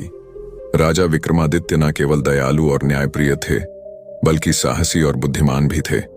और इसी प्रजा के प्रेम के कारण राज्य में चारों तरफ खुशहाली और समृद्धि थी। वह दानी राजा था जो अपने राज्य के गरीब लोगों को सोना दान करता था। वह राजा सुबह जल्दी उठकर उसके महल के दरवाजे के पास पहुंचे, गरीबों को सोना बांटता था ताकि वह उनकी जरूरतों को पूरा कर सके। वहीं उसी नगर में एक गरीब आदमी रहता था। उसको पता था कि राजा रोज सुबह गरीबों को सोना दान करता है, इसीलिए एक रात वह गरीब आदमी राजा के महल के पास आया और दीवार से चिपककर छुप गया। उस आदमी ने सोचा कि वह रात भर महल के दरवाजे के पास रहेगा और फिर सुबह राजा से सोना पाने के लिए लाइन में सबसे आगे लग जाएगा, क्योंकि उस आदमी ने सोचा अगर वह सबसे पहले जाएगा तो राजा उसको सबसे ज्यादा सोना देगा और फिर उसकी गरीबी मिट जाएगी। लेकिन जब राजा के महल के एक सैनिक ने उस आदमी को रात्रि को महल के दरवाजे के पास में छुपा हुआ देखा तो सैनिक ने सोचा कि यह कोई चोर है जो राजा के महल में रात को चोरी करने के लिए आया है। ऐसा सोचकर उस चौकीदार ने उस किसान को पकड़ लिया और उसे महल के नीचे कैद खाने में बंद कर दिया। फिर अगली सुबह उस सैनिक ने पिछली रात का किस्सा राजा को सुनाया। यह सुनकर राजा ने कैद खाने में बंद आदमी से बात करने के बारे में सोचा। फिर राजा ने उस कैद खाने में प्रवेश किया और उस गरीब आदमी से पूछा, तुम मेरे महल में चोरी क्यों करना चाहते थे, जबकि तुम्हें अपने आप को भोजन और कपड़े दिलवाने के लिए सिर्फ मुझसे सोना मांगना था? क्या तुम्हें पता नहीं कि मैं तुम्हें यह सोना खुशी से दान कर देता? राजा की बात सुनकर वह गरीब आदमी कहने लगा, हे राजन, मैं कोई चोर नहीं हूं। मैं एक किसान हूं जो बुरे समय से गुजर रहा हूं और मुझे पैसों की जरूरत है। मैं एक जमाने में एक अच्छा व्यापारी था जो बहुत दान पुण्य करता था, लेकिन फिर अकाल पड़ गया और चोरों ने मेरा सारा सामान और धन को चुरा लिया। वो आदमी आगे कहता है, हे महाराज, मैं आपके महल में चोरी करने नहीं आया था। मैं रात में तो इसलिए आया था कि किसी तरह सुबह सबसे पहले मैं लाइन में लग जाऊंगा और जब आप सोना बांटेंगे तो सबसे पहले मुझे मिल जाएगा। महाराज, मैं जो भी कह रहा हूं वह सच कह रहा हूं। किसान की बात राजा के दिल को छू गई और उसने अपने सिपाहियों को उस किसान को कैद खाने से बाहर छोड़ने का हुक्म दिया। फिर राजा ने उस किसान को 50 सोने की मोहरें दी जिससे वह अपनी जिंदगी बना सके। फिर किसान ने राजा को धन्यवाद दिया और अपना सोना लेकर अपने घर चला गया। लेकिन किसान उन 50 सोनों की मोहरों से भी संतुष्ट नहीं था। हर रात को वह महल के दरवाजे के पास इंतजार करता था और हर रात को महल के दरवाजे के पास आकर सुबह होने का इंतजार करता था। और हर सुबह राजा आता था और उसे 15 सोने की मोहरें और प्रदान करता था। इस प्रकार 15 सोने की मोहरें वह कई दिनों तक प्राप्त करता रहा। आखिरकार एक दिन राजा ने उस किसान से पूछ ही लिया कि जब मैंने तुम्हें इतना सारा सोना दिया है तो तुम रोजाना मेरे महल में क्यों आते हो, क्योंकि मैं जानता हूं कि मैं तुम्हें इतना सोना दे चुका हूं कि अब तुम गरीब या भूखे नहीं हो। फिर किसान कहता, हे महाराज, मैं आपके जैसा महान बनना चाहता हूं। राजा कहने लगा, यदि तुम मेरे जैसा बन जाओगे तो क्या तुम इस राज्य के गरीबों की मदद करोगे? किसान ने कहा, हे राजन, यदि मैं आप जैसा बन जाऊंगा तो मैं इस राज्य की गरीबी को मिटा दूंगा। उस किसान की बातों से प्रभावित होकर राजा ने अपना आधा राज्य उस किसान को दे दिया और उसे आधा धन भी दे दिया। फिर राजा ने कहा, लेकिन तुम्हें वादा करना होगा कि तुम हमेशा उन लोगों की मदद करोगे जिन्हें तुम्हारी मदद की जरूरत होगी। फिर किसान ने राजा की बात मान ली और राजा ने अपना आधा राज्य और आधा धन उस किसान को दे दिया। इस प्रकार कई साल गुजर गए और वह किसान बहुत धनवान हो गया। उसने राजा के द्वारा प्राप्त धन से बहुत सारा धन एकत्रित कर लिया और फिर उस राजा से भी ज्यादा उस राज्य के गरीबों में वह धन को बांटने लगा। फिर राजा किसान के बारे में यह सुनकर बहुत खुश हुआ कि वह गरीबों की मदद करता है। उसे पता था कि दूसरों को देने में ही दुनिया का सबसे बड़ा सुख है, और किसान ने भी यह सबक अच्छी तरह से सीख लिया था कि वह भी अपना धन और अपनी खुशियां दूसरों के साथ बांटे। फिर किसान और राजा ने दोनों ने मिलकर अपने राज्य से पूरी तरह गरीबी का अंत कर दिया और प्रजा सुखपूर्वक जीवन जीने लगे। सोचता था कि उसकी गरीबी कभी खत्म नहीं होगी, लेकिन एक दिन उसकी जिंदगी बदल गई जब उसने एक संत से मुलाकात की। संत ने उससे कहा, गरीबी केवल भौतिक नहीं होती, यह आपके सोचने के तरीके का परिणाम भी होती है। क्या आप जानना चाहेंगे कि उस व्यक्ति ने अपनी किस्मत कैसे बदली? अगर आप यह सब कुछ जानना चाहते हैं तो इस सुंदर कहानी को कृपया अंत तक जरूर सुने दोस्तों। यह कहानी बड़ी ही शिक्षाप्रद, महत्वपूर्ण और ज्ञानवर्धक है। मेरा आपसे निवेदन है कि कहानी के अंत तक हमारे साथ में बने रहना। एक बार की बात है, गौतम बुद्ध जी अपने सभी शिष्यों को जीवन की गहराइयों के बारे में बता रहे थे। तभी उनके एक शिष्य ने उनसे पूछा, गुरुजी, मेरे मन में एक सवाल पैदा हो रहा है।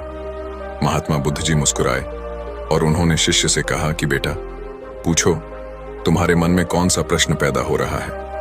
फिर शिष्य ने कहा कि हे गुरुदेव, मैं जानना चाहता हूं कि मनुष्य गरीबी के कारण बहुत लाचार रहता है। मनुष्य को गरीबी के कारण अपने परिवार का पालन पोषण करने में भी बहुत परेशानी आती है। मनुष्य को अपनी गरीबी दूर करने का क्या कोई भी उपाय नहीं है? और क्या कारण है जिस वजह से कुछ मनुष्य हमेशा गरीब ही रहते हैं? तब महात्मा बुद्ध जी ने अपने शिष्य से कहा कि बेटा, आज तुमने सारे मनुष्य जाति के लिए बहुत ही अद्भुत सवाल किया है। इस सवाल का उत्तर मैं तुम्हें एक बहुत ही प्राचीन एवं अद्भुत कहानी से देता हूं। इस कहानी को ध्यान से अंत तक अवश्य सुनना। फिर महात्मा बुद्ध जी कहते हैं कि एक गांव में एक बहुत ही गरीब ब्राह्मण रहता था और उसके घर में एक विशाल पीपल का वृक्ष था। उस वृक्ष पर एक मोर मोरनी का जोड़ा रहता था। वह दोनों मोर और मोरनी बहुत ही बुद्धिमान थे और वह ब्राह्मण भी बड़ा ही सीधा साधा और सच्चा इंसान था। वह बेचारा गरीबी का जीवन जी रहा था और परिवार का पालन पोषण भी नहीं कर पाता था। लेकिन वह ब्राह्मण उन दोनों मोर और मोरनी का बहुत ख्याल रखता था। वह उनको खाने को भोजन देता और पीने के लिए पानी देता था। उस ब्राह्मण के दिल में जीव जंतुओं एवं पशु पक्षियों के लिए बहुत ही दया भावना थी। वह मोर और मोरनी भी उस ब्राह्मण के घर पर बहुत खुश थे। मोर को अपने लिए भोजन लेने कहीं जाना भी नहीं पड़ता था, क्योंकि ब्राह्मण उनके लिए भोजन उन घोंसले में ही दे दिया करता था। फिर एक दिन मोरनी मोर से कहती है कि यह ब्राह्मण मन का कितना अच्छा है और हमारी कितनी सेवा करता है, परंतु यह आवश्यकता से ज्यादा सीधा साधा है। यह अपने भोलेपन के कारण अपना आत्मविश्वास खो चुका है और यह अपने परिवार का पालन पोषण भी ठीक प्रकार से नहीं कर पाता है। मोर कहता है, हाँ प्रिय, गरीबी के कारण इसके जीवन में बहुत कष्ट है। तब मोरनी कहती है, पिया जी, संसार में यह 6 कष्ट बड़े ही दुखदाई होते हैं। पहला दुख है पत्नी का वियोग, दूसरा दुख है अपनों के द्वारा किया गया अपमान, और तीसरा दुख है कर्ज को ना चुका पाना। चौथा दुख है दुष्ट राजा की सेवा करना। पांचवा दुख है दुष्ट पुरुषों की संगत करना, और छठा दुख है गरीबी में जीवन का गुजारा करना। इन दुखों के कारण मनुष्य का शरीर बिना अग्नि के ही जलता रहता है।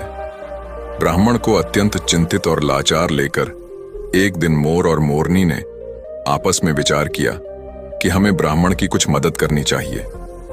बेचारा ब्राह्मण हमारे लिए इतना कुछ करता है, सारे पक्षियों की इतनी सेवा करता है, इसके बदले में हमें इसके लिए कोई काम धंधे का इंतजाम करना चाहिए ताकि इसका और इसके परिवार का जीवन सुखी व्यतीत हो सके।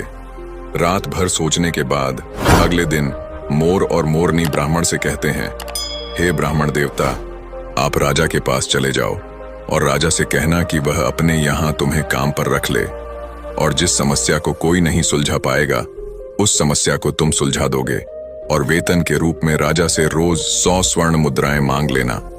ब्राह्मण कहने लगा, हे पक्षियों, इतनी मुझ में काबिलियत कहाँ है जो मैं राजा की समस्या का समाधान कर पाऊं, लेकिन फिर भी तुम दोनों मुझे कहते हो तो मैं चला जाता हूं। मोर और मोरनी के कहने से वह गरीब ब्राह्मण राजा के दरबार में पहुंच गया, और जैसा जैसा दोनों पक्षियों ने उसे समझाया था, ब्राह्मण ने राजा से वैसा ही कह दिया, और हर रोज वेतन के रूप में 1 स्वर्ण मुद्राएं भी मांग ली। राजा कहने लगा, ब्राह्मण जानते हो, 100 स्वर्ण मुद्राएं हमारे यहां मंत्री को भी नहीं मिलती हैं, और तुम हमसे 100 स्वर्ण मुद्राएं पाना चाहते हो। ब्राह्मण ने सिर झुकाकर उत्तर दिया, हां महाराज, 100 स्वर्ण मुद्राएं से कम नहीं लूंगा। उधर मंत्री ने ब्राह्मण को देखा कि उसका रंग सांवला है, शरीर बहुत कमजोर है, मैले कुचले फटे पुराने वस्त्र हैं, सिर पर फटी हुई पगड़ी बंधी हुई है। उसका चेहरा बता रहा था कि वह ब्राह्मण बहुत ही गरीब है। फिर भी मंत्री को न जाने क्या सूझी। उसने राजा से कहा, महाराज, इसे आप 100 स्वर्ण मुद्राएं वेतन में रख लीजिए। यह ब्राह्मण गरीब तो है, पर जब 100 स्वर्ण मुद्राएं से कम में नहीं मान रहा है तो इसमें कोई ना कोई काबिलियत जरूर होगी। राजा बोला, मंत्री जी, यदि मैं इसे 100 स्वर्ण मुद्राएं देकर काम में रख लूंगा तो क्या दूसरों के साथ अन्याय नहीं होगा? हमारे पुराने दरबारी भी इतने रुपए नहीं पाते हैं। मंत्री ने कहा, महाराज ब्राह्मण, यदि 100 स्वर्ण मुद्राएं पाने की जिद कर रहा है तो जरूर कोई ना कोई विशेष बात तो इसमें होगी। आप इसके चेहरे को देखकर किसी निष्कर्ष पर मत पहुंचना। मंत्री के बार बार आग्रह करने पर राजा ने ब्राह्मण को अपने यहां पर रख लिया। फिर शाम को राजा ने उस ब्राह्मण को 100 स्वर्ण मुद्राएं दे दी। 100 स्वर्ण मुद्राएं लेकर वह ब्राह्मण अपने घर आया, और वह मुद्राएं उसने अपनी पत्नी के हाथ में थमा दी। उसकी पत्नी ने आज पहली बार इतना धन एक साथ देखा था। उसकी आंखें फटी की फटी रह गईं और कहने लगी, आप इतनी स्वर्ण मुद्राएं कहां से लाए हो? ब्राह्मण ने कहा, देखो, डरने की कोई आवश्यकता नहीं है। मैं यह मुद्राएं कहीं से चुरा कर नहीं लाया हूं। मैं इन दोनों मोर और मोरनी के कहने से आज राजा के दरबार में गया था और राजा से 100 स्वर्ण मुद्राएं वेतन रोज पाने वाला काम मांग लिया। फिर मंत्री जी की सिफारिश पर राजा ने मुझे काम पर रख लिया। लेकिन मैं यह सोचकर हैरान हूं कि राजा ने रख तो लिया, परंतु कभी कोई ऐसा काम आ गया तो मैं उसे हल कैसे करूंगा? तभी मोर ने हंसते हुए कहा, ब्राह्मण देवता घबराइए मत, देने वाला तो ईश्वर है। जब वह देता है तो छप्पर फाड़ कर देता है। जब उसने दिया है तो समाधान भी वही बताएगा।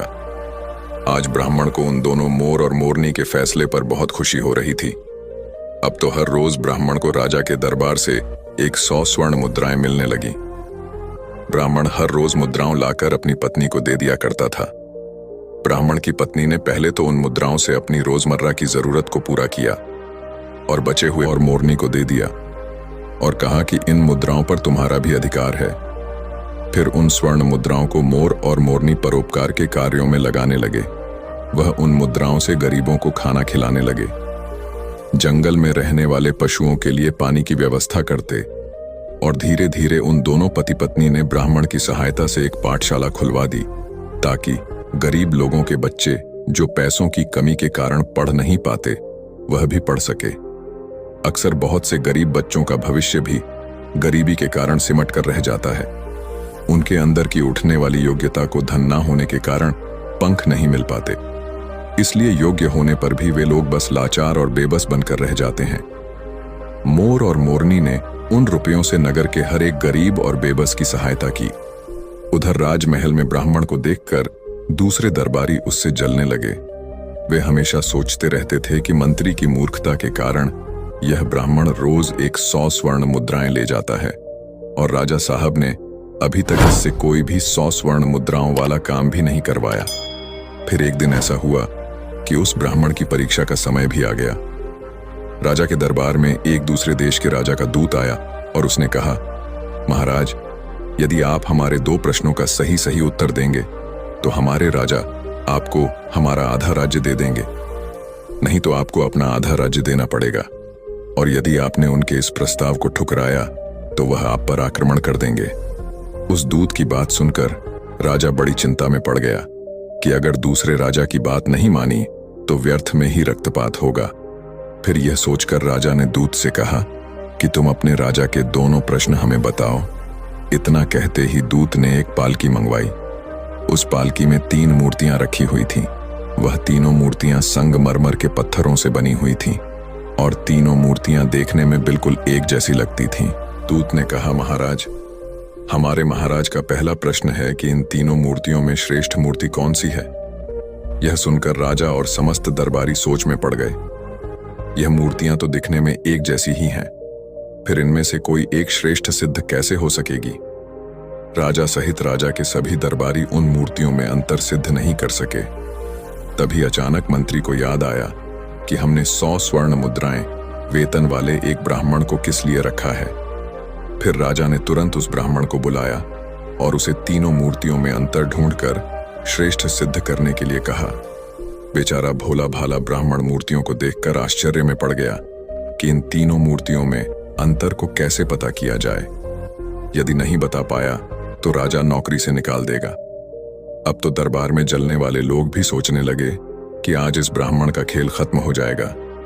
काफी देर मूर्तियों को गौर से देखने के बाद भी ब्राह्मण को कुछ समझ में नहीं आया, तो ब्राह्मण ने कहा, महाराज, इन मूर्तियों को एकांत कक्ष में रखवा दीजिए, तब तक मैं अपने घर होकर आता हूं। लौटकर मैं इन तीनों मूर्तियों का अंतर और इनमें से सबसे श्रेष्ठ मूर्ति कौन सी है, यह मैं आपको जरूर बता दूंगा। इतना कहकर ब्राह्मण अपने घर को चला गया। उधर राजा ने उन मूर्तियों को एकांत कक्ष में रख दिया। ब्राह्मण सीधा अपने घर गया और पूरी बात मोर और मोरनी को बताई। यह बात सुनकर मोर ने कहा, ब्राह्मण देव, जब तीनों मूर्तियां दिखने में एक जैसी है तो अंतर जरूर उनके अंदर होगा। तुम एक काम करना, एक पतला सा तार उन मूर्तियों के कान में डालना। वह तार कहाँ निकलता है, यह बात आकर मुझे बताना और मैं आपको उनका अंतर समझा दूंगा। ब्राह्मण तुरंत राजमहल में गया और मूर्तियों के पास गया और एक पतला सा तार उनके कान में डालकर देखने लगा। पहली मूर्ति के कान में तार डाला तो वह तार दूसरे कान से बाहर निकल गया। फिर दूसरी मूर्ति के कान में तार डाला तो वह मुंह से बाहर निकल गया। फिर तीसरी मूर्ति के कान में तार डाला तो वह तार बाहर ही नहीं निकला। ब्राह्मण ने पूरी बात आकर मोर को बताई। तब मोर ने उसे समझाया कि पहली मूर्ति के कान के छेद आर पार है। इसका अर्थ है कि वह किसी भी बात को एक कान से सुनती है और दूसरे कान से निकाल देती है। दूसरी मूर्ति किसी भी गुप्त बात को कान से सुनकर मुंह से निकाल देती है और तीसरी मूर्ति गुप्त बातों को कान से सुनकर और पेट में दबा के रखती है। यही तीसरी मूर्ति उन तीनों में से श्रेष्ठ है जो मनुष्य सबकी सुनकर उसे अपने अंदर रखता है, उसे किसी से कहता नहीं और समय आने पर उन बातों को प्रयोग में लाता है। वही मनुष्य बुद्धिमान माना जाता है। मोर ने जैसा बताया, ब्राह्मण ने वैसा ही जाकर राजा को बता दिया और राजा ने फिर दूसरे देश की राजा को बताई। दूसरे देश का राजा इस उत्तर से बहुत संतुष्ट हुआ। ब्राह्मण के जवाब से सभी दरबारी भी बहुत प्रसन्न हुए और ब्राह्मण की जय जयकार करने लगे। तभी उस दूत ने दूसरा प्रश्न रखा कि ऐसा कौन सा व्यक्ति है जो एक मरे हुए व्यक्ति के कारण जीवित रहता है, और ऐसा व्यक्ति कौन है जो जीवित रहने वाले व्यक्ति के कारण ही जीवित रहता है। ब्राह्मण प्रश्न सुनकर फिर भागकर मोर और मोरनी के पास गया और इस बार मोरनी ने बताया कि हे ब्राह्मण देवता, इसका उत्तर एक तो आप है, यानी ब्राह्मण है, और दूसरा व्यक्ति वैद्य है। जब व्यक्ति मर जाता है तो मरने वाले के अंतिम संस्कार से लेकर श्राद्ध कर्म तक के कार्य करके ही पंडित यानी ब्राह्मण दक्षिणा लेकर अपनी जीविका चलाता है, और दूसरा व्यक्ति यानी वैद्य, एक वैद्य मृत्यु की ओर जाने वाले बीमार लोगों को जीवित रखता है और उनसे कमाए हुए धन से अपना पेट भरता है। ब्राह्मण ने यही उत्तर जाकर राजा के सामने रख लिया। पूरे दरबार में ब्राह्मण की जय जयकार होने लगी। फिर शर्त के अनुसार राजा को आधा राज्य मिल गया। पूरे नगर में ब्राह्मण की इज्जत बढ़ गई। फिर एक दिन राजा ने सोचा कि ब्राह्मण प्रश्न सुनकर अपने घर क्यों जाता था। जरूर इसका कुछ कारण था। राजा के पूछने पर ब्राह्मण ने बताया कि उसके घर के बाहर एक पीपल का पेड़ है। उस पेड़ पर एक मोर और मोरनी का जोड़ा रहता है। वे दोनों पति पत्नी बहुत बुद्धिमान हैं। उनके कहने पर ही मैं आपके यहाँ नौकरी कर रहा हूँ और उन दोनों ने ही इन प्रश्नों के उत्तर मुझे बताए हैं। यह सुनकर राजा बहुत खुश हुआ। फिर राजा ने दोनों मोर और मोरनी को अपने महल में बुलाया और उनसे पूछा, तुमने यह ज्ञान कहाँ से प्राप्त किया है?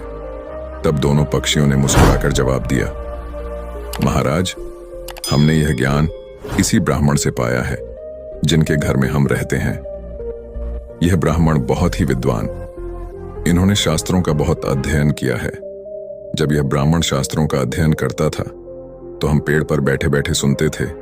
यह इन्हीं की कृपा का फल है महाराज। यह ब्राह्मण बहुत ही सीधा साधा है। इनमें आत्मविश्वास की कमी थी। यह जीवन भर अपने सीधेपन से गरीबी का दुख भोगता रहा। इस बार इन्होंने हमारी सलाह मानी और यह सफल हो गए। राजा कहने लगा, हे पक्षियों, मुझे तुम पर बहुत गर्व है। तुमने एक लाचार ब्राह्मण का मान बढ़ाया है, साथ ही साथ तुमने इस राष्ट्र का नाम रोशन किया है। मांगो, तुम क्या मांगना चाहते हो? तब मोर कहता है, महाराज, मैं चाहता हूं कि हमारे नगर में सभी जीव जंतुओं का जीवन सुखमय हो और कोई भी पक्षी या कोई भी जानवर भूख या प्यास के कारण ना मरे। मोरनी भी कहती है, महाराज, मैं चाहती हूं कि हमारे राज्य में बेटों की तरह ही बेटियां भी शिक्षा प्राप्त करें। कहते हैं जहां नारी अज्ञानता के अंधकार में भटकती है वहां पर कभी सुख शांति नहीं आ सकती। नारी अपनी संतान की गुरु होती है। यदि वह शिक्षित होगी तो उसकी संतान भी शिक्षित होगी। मोर और मोरनी के कहने पर राजा ने अपने राज्य में नारी शिक्षा और जीव जंतुओं की सेवा को बहुत अधिक बढ़ावा दिया।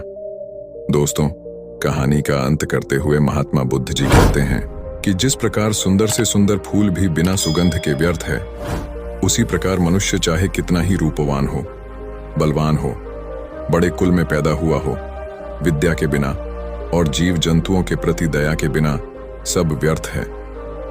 फिर महात्मा बुद्ध जी अपने शिष्य से कहते हैं कि गरीबी को दूर करने के लिए किसी भी व्यक्ति को शिक्षित होना बहुत आवश्यक है और हर व्यक्ति को आत्मविश्वास से भरपूर होना भी बहुत जरूरी है।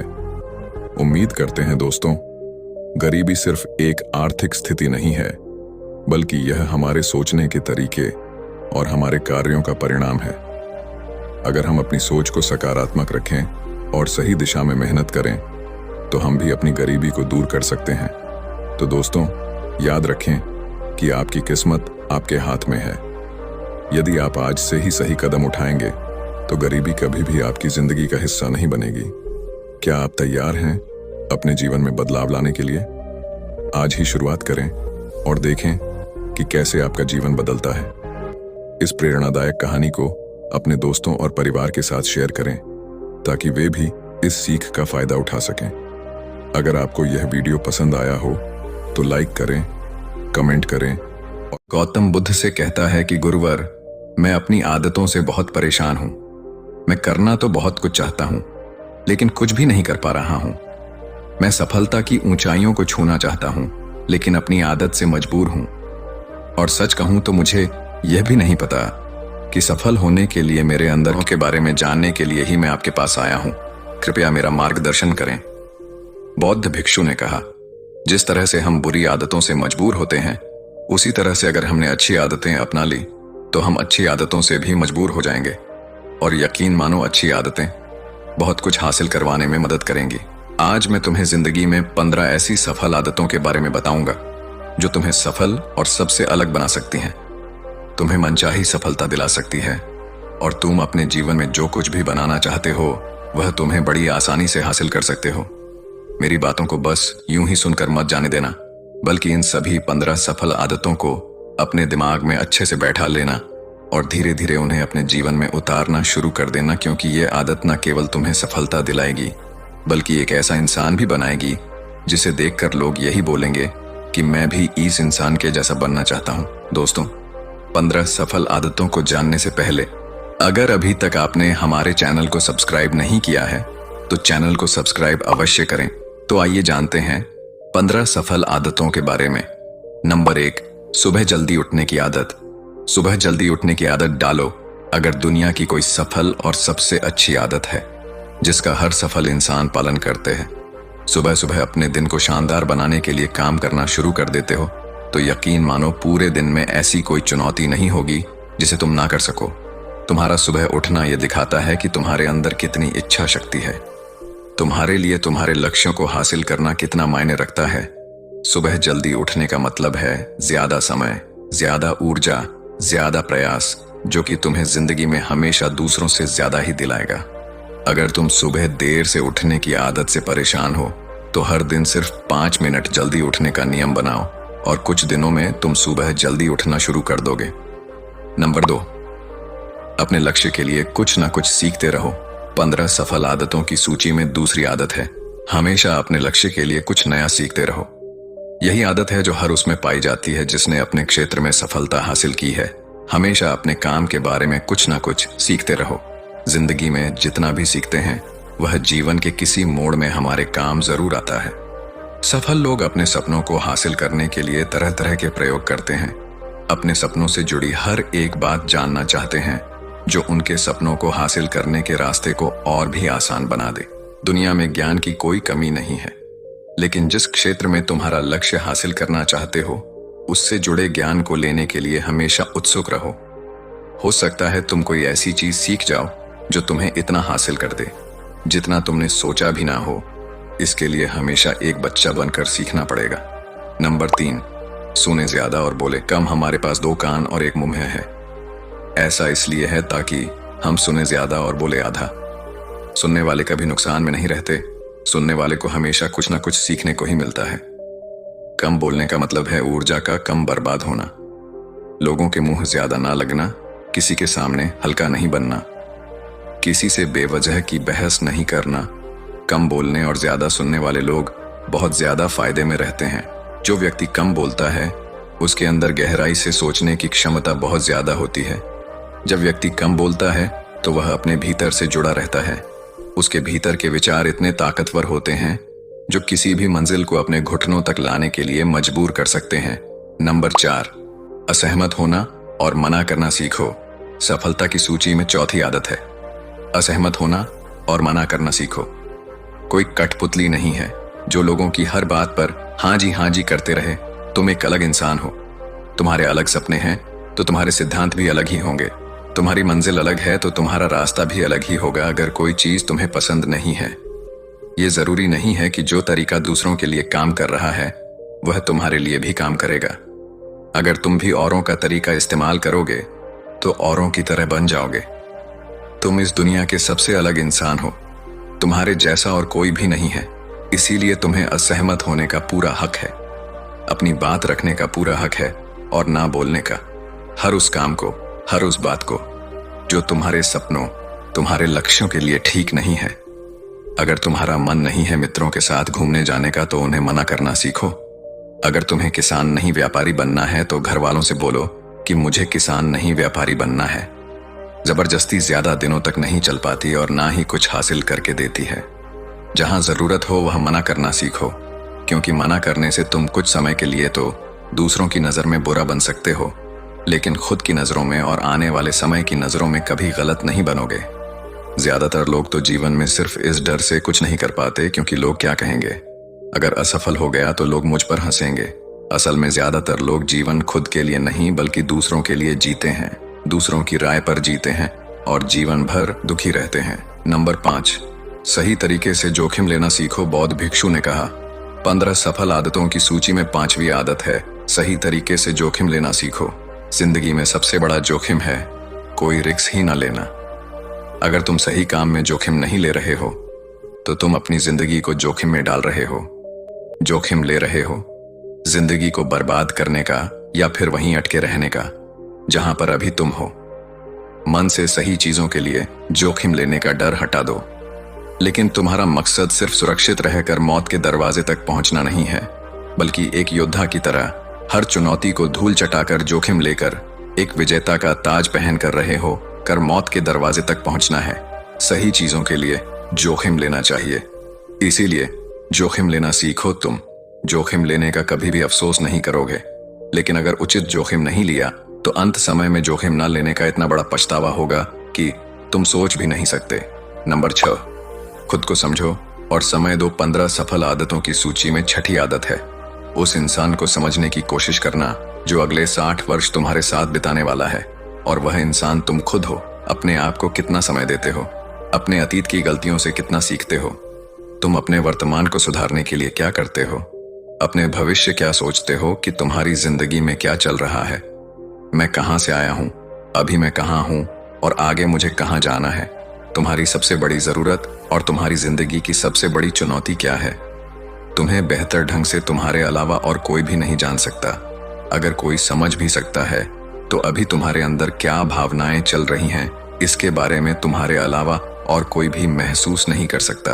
अपने आप को हर दिन 10 मिनट दो और इन 10 मिनट में तुम्हारे पास कोई भी नहीं होना चाहिए, ना कोई किताब, ना कोई काम, बस तुम और तुम्हारे विचार होना चाहिए।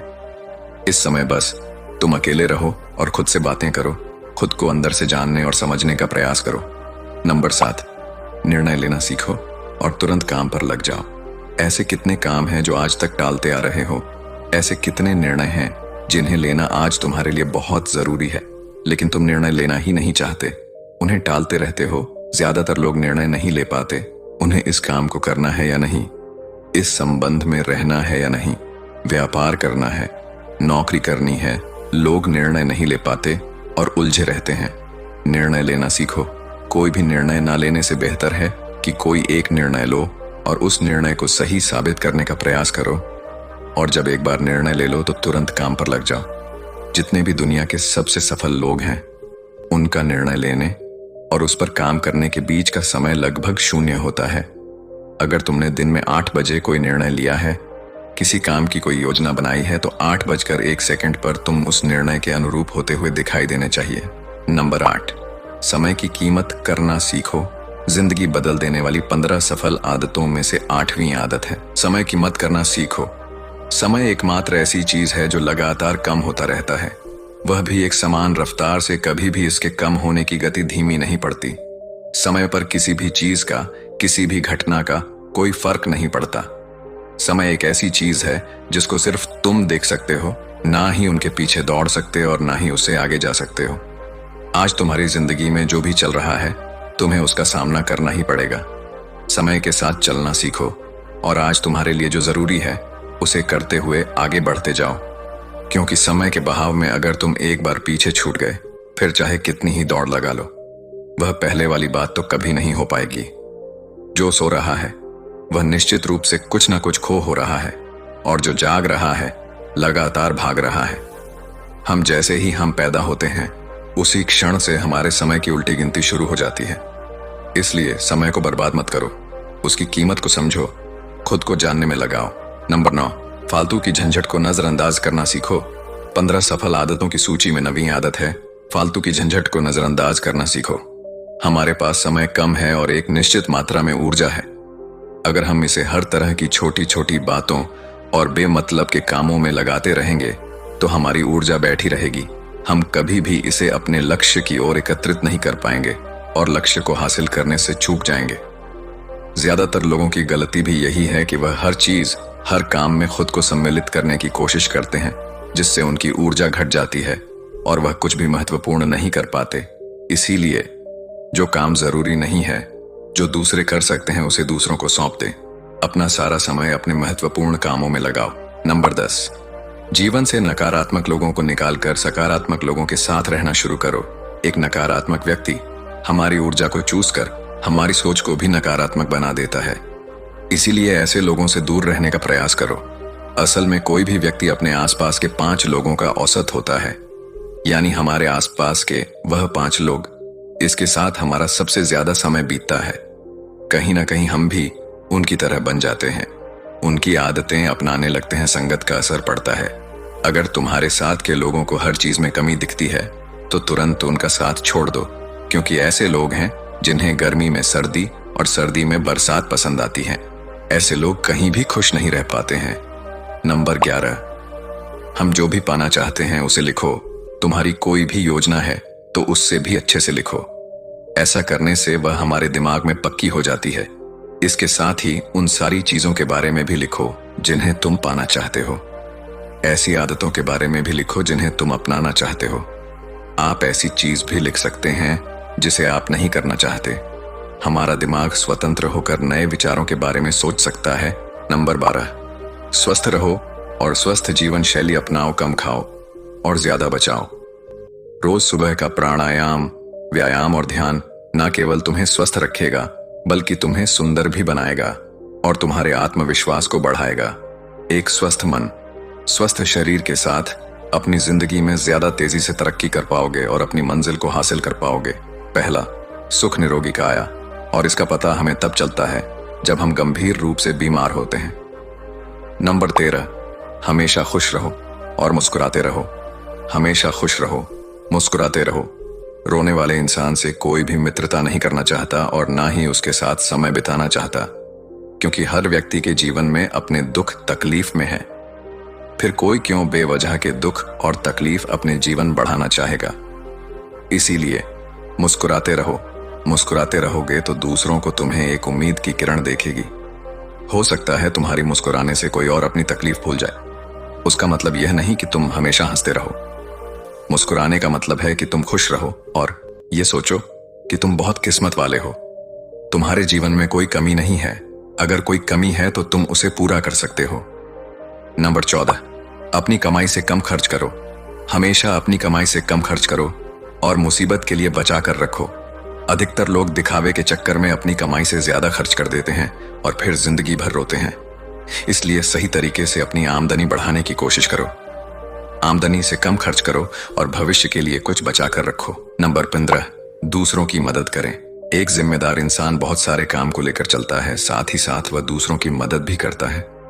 दूसरों के दुखों को कम करने का प्रयास करो। लोगों के चेहरे पर मुस्कान लाने का प्रयास करो। एक सफल व्यक्ति पूरी तरह से सफल तभी कहलाता है जब अपने साथ साथ अपने देश का और समाज का भी भला करें। इसीलिए लोगों की मदद करो, भलाई के काम करो और समाज में अच्छा उदाहरण पेश करने का प्रयास करो। बौद्ध भिक्षु ने आगे कहा कि यह आदत अपनाकर तुम अपने जीवन में सफल हो सकते हो। उस परेशान व्यक्ति को अपने प्रश्न का उत्तर मिल चुका था। उसने बौद्ध भिक्षु का धन्यवाद किया और वहां से चला गया। आत्मा का रहस्य।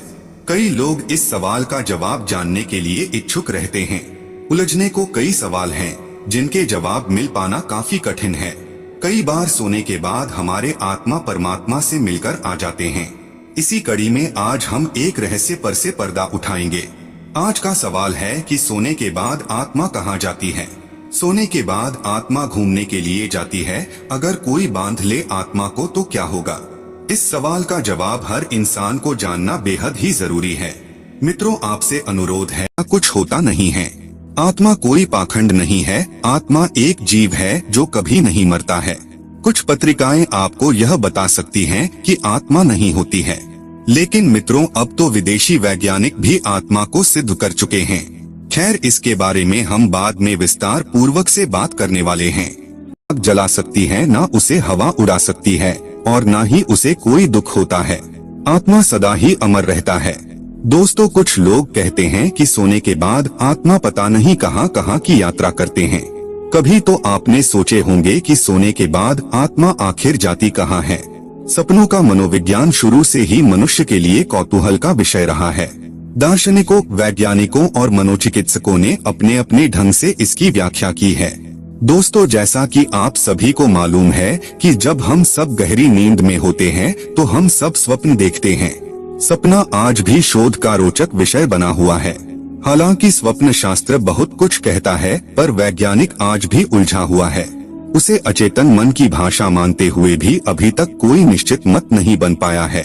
हजारों साल पहले यूनान के दार्शनिक हिप्पोक्रेटस का मानना था कि नींद के बाद आत्मा शरीर से निकलकर यहाँ वहाँ घूमती है।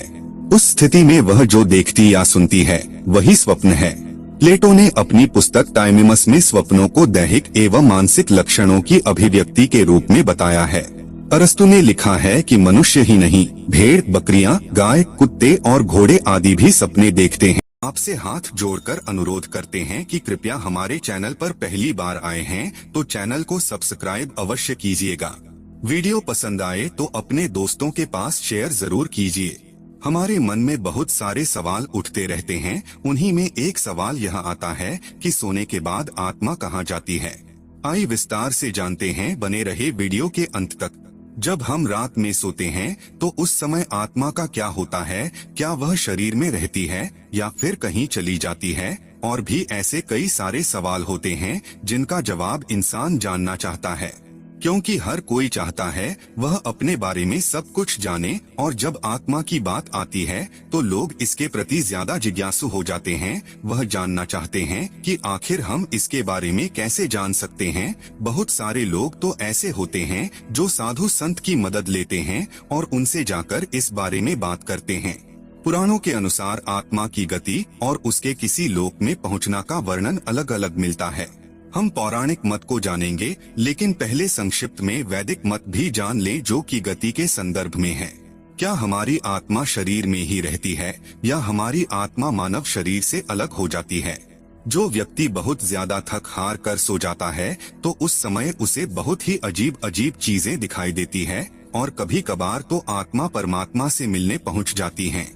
तब हमें ऐसा प्रतीत होता है कि हमारी मृत्यु हो चुकी है और हम भगवान के पास आ गए हैं। हम उन्हें साक्षात देखते हैं, जिससे हमें काफी सुकून महसूस होता है और वहां से आने के मन नहीं करता है, क्योंकि सोने के बाद हमारा शरीर बिल्कुल मृत की तरह हो जाता है। और कई बार तो इंसान को जगाने पर भी वह नहीं जागता है, क्योंकि उस समय उसकी आत्मा बहुत दूर जा चुकी होती है, जिस वजह से इंसान काफी देर में जाग पाता है। आप लोगों ने भी कभी कभार ऐसा महसूस किया होगा कि आपने अपने सपने में अपने इष्ट देवता को देखा है, आप उनसे बातें की हो या फिर आपने अपनी परेशानियों को उनको बताया है।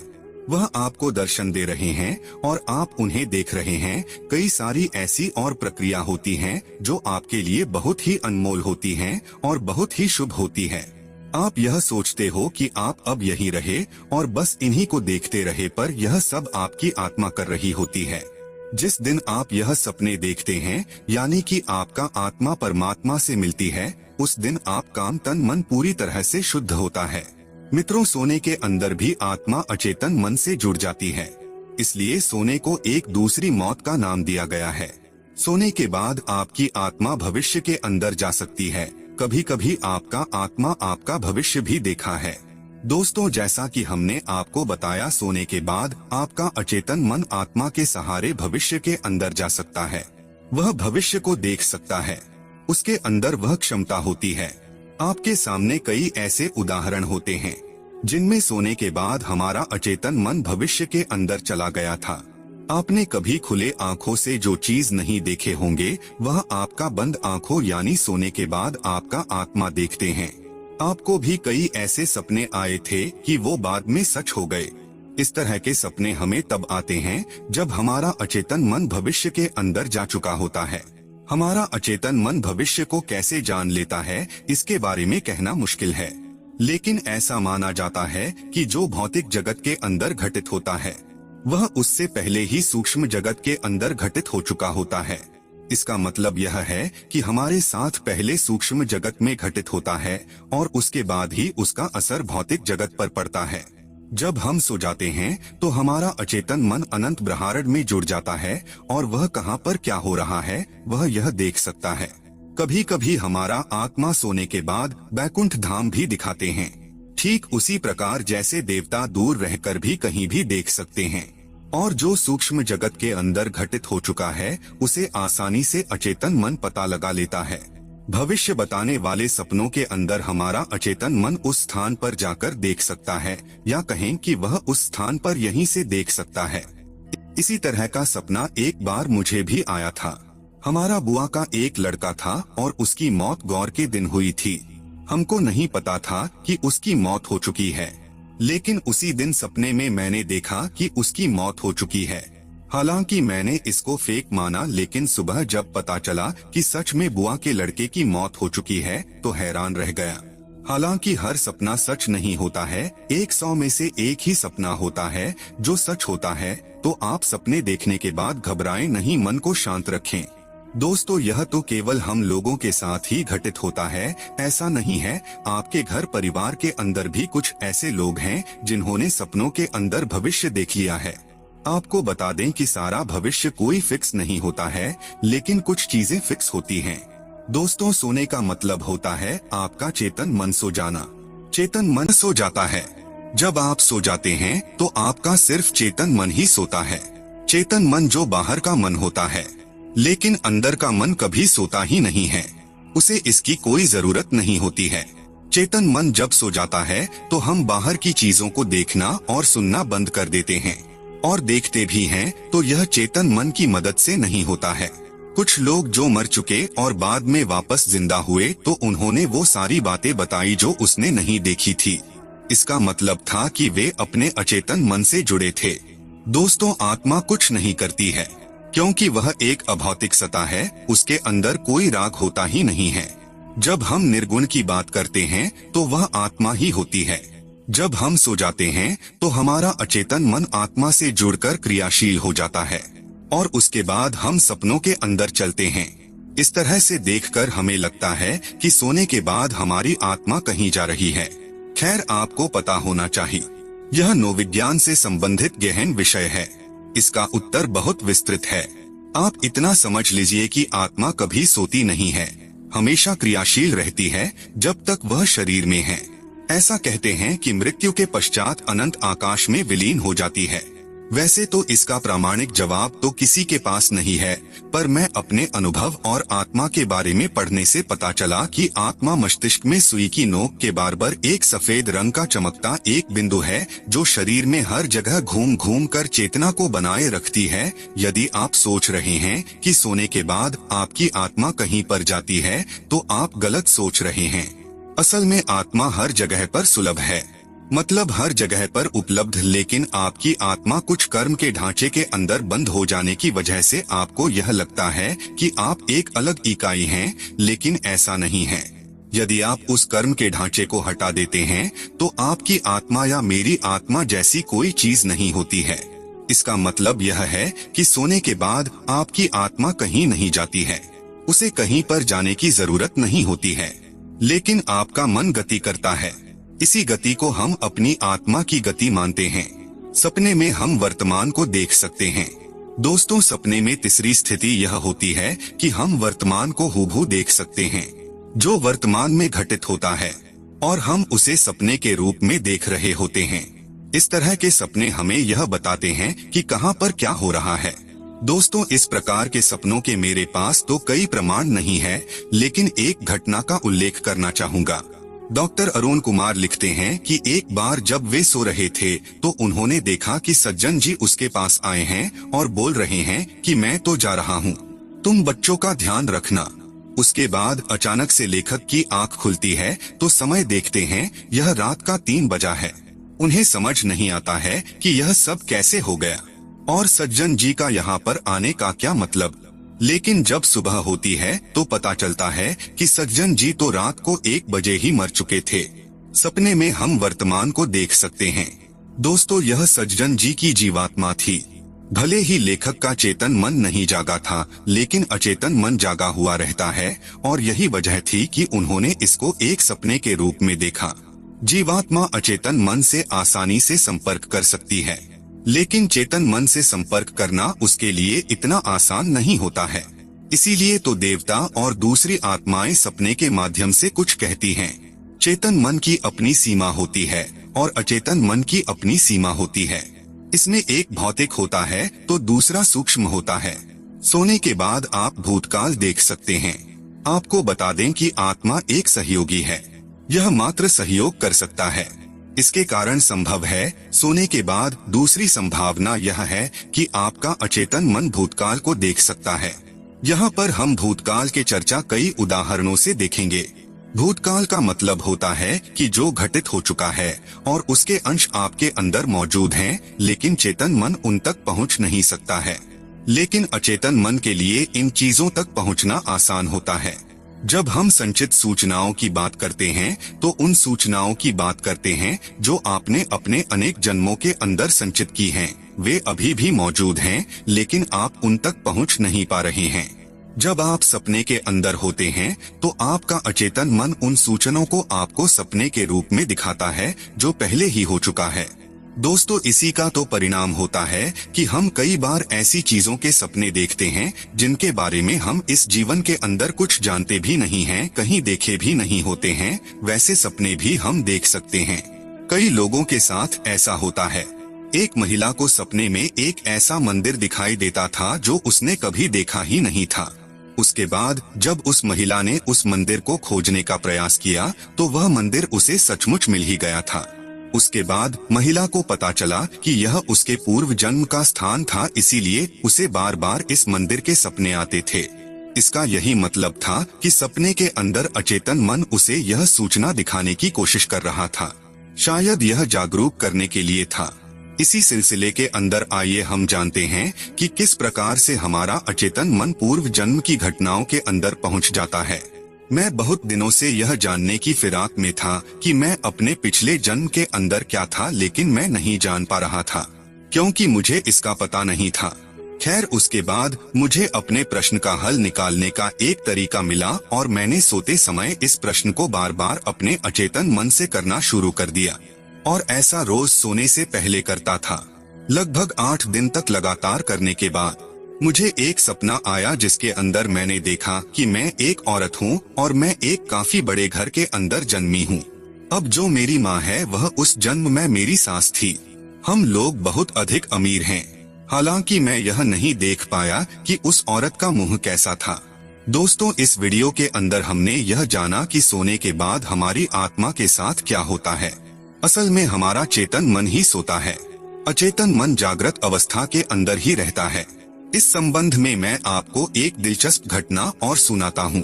असल में हमारे घर के अंदर जब नेगेटिव ताकतों का प्रभाव बढ़ जाता है तो हमें नींद नहीं आती है और हम काफी परेशान हो जाते हैं।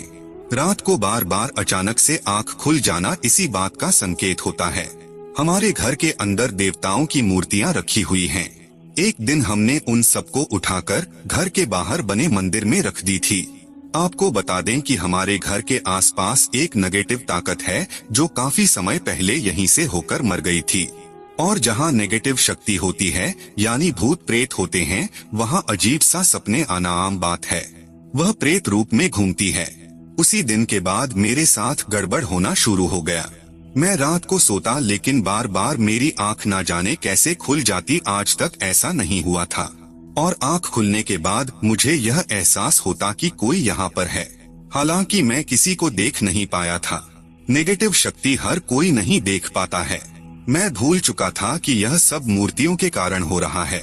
यह 9 दिन तक होता रहा और मुझे ऐसा होने के पीछे कारण समझ नहीं आ रहा था। उसके बाद 10वें दिन मैंने बार बार रात को नींद खुलने की वजह के बारे में सोचा और विश्लेषण किया तो पता चला कि यह मूर्ति के हटाने के बाद से ही हो रहा है। आपके घर में किसी भी देवी देवता के मूर्ति का होना कितना आवश्यक है यह तो आपने जान चुके होंगे। उसके बाद मैंने उन मूर्तियों को वापस उसी स्थान पर रख दिया जहां पर वे पहले से ही थी।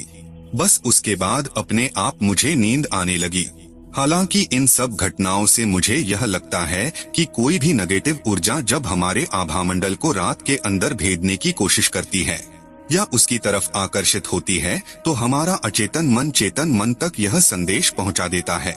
यही वजह है कि हमारी आंख अचानक से खुल जाती है। हालांकि रूटीन के अंदर तो यह तय होता है। जैसे आप रोज 5 बजे उठते हैं तो आपका अचेतन मन आपको 5 बजे उठा देगा।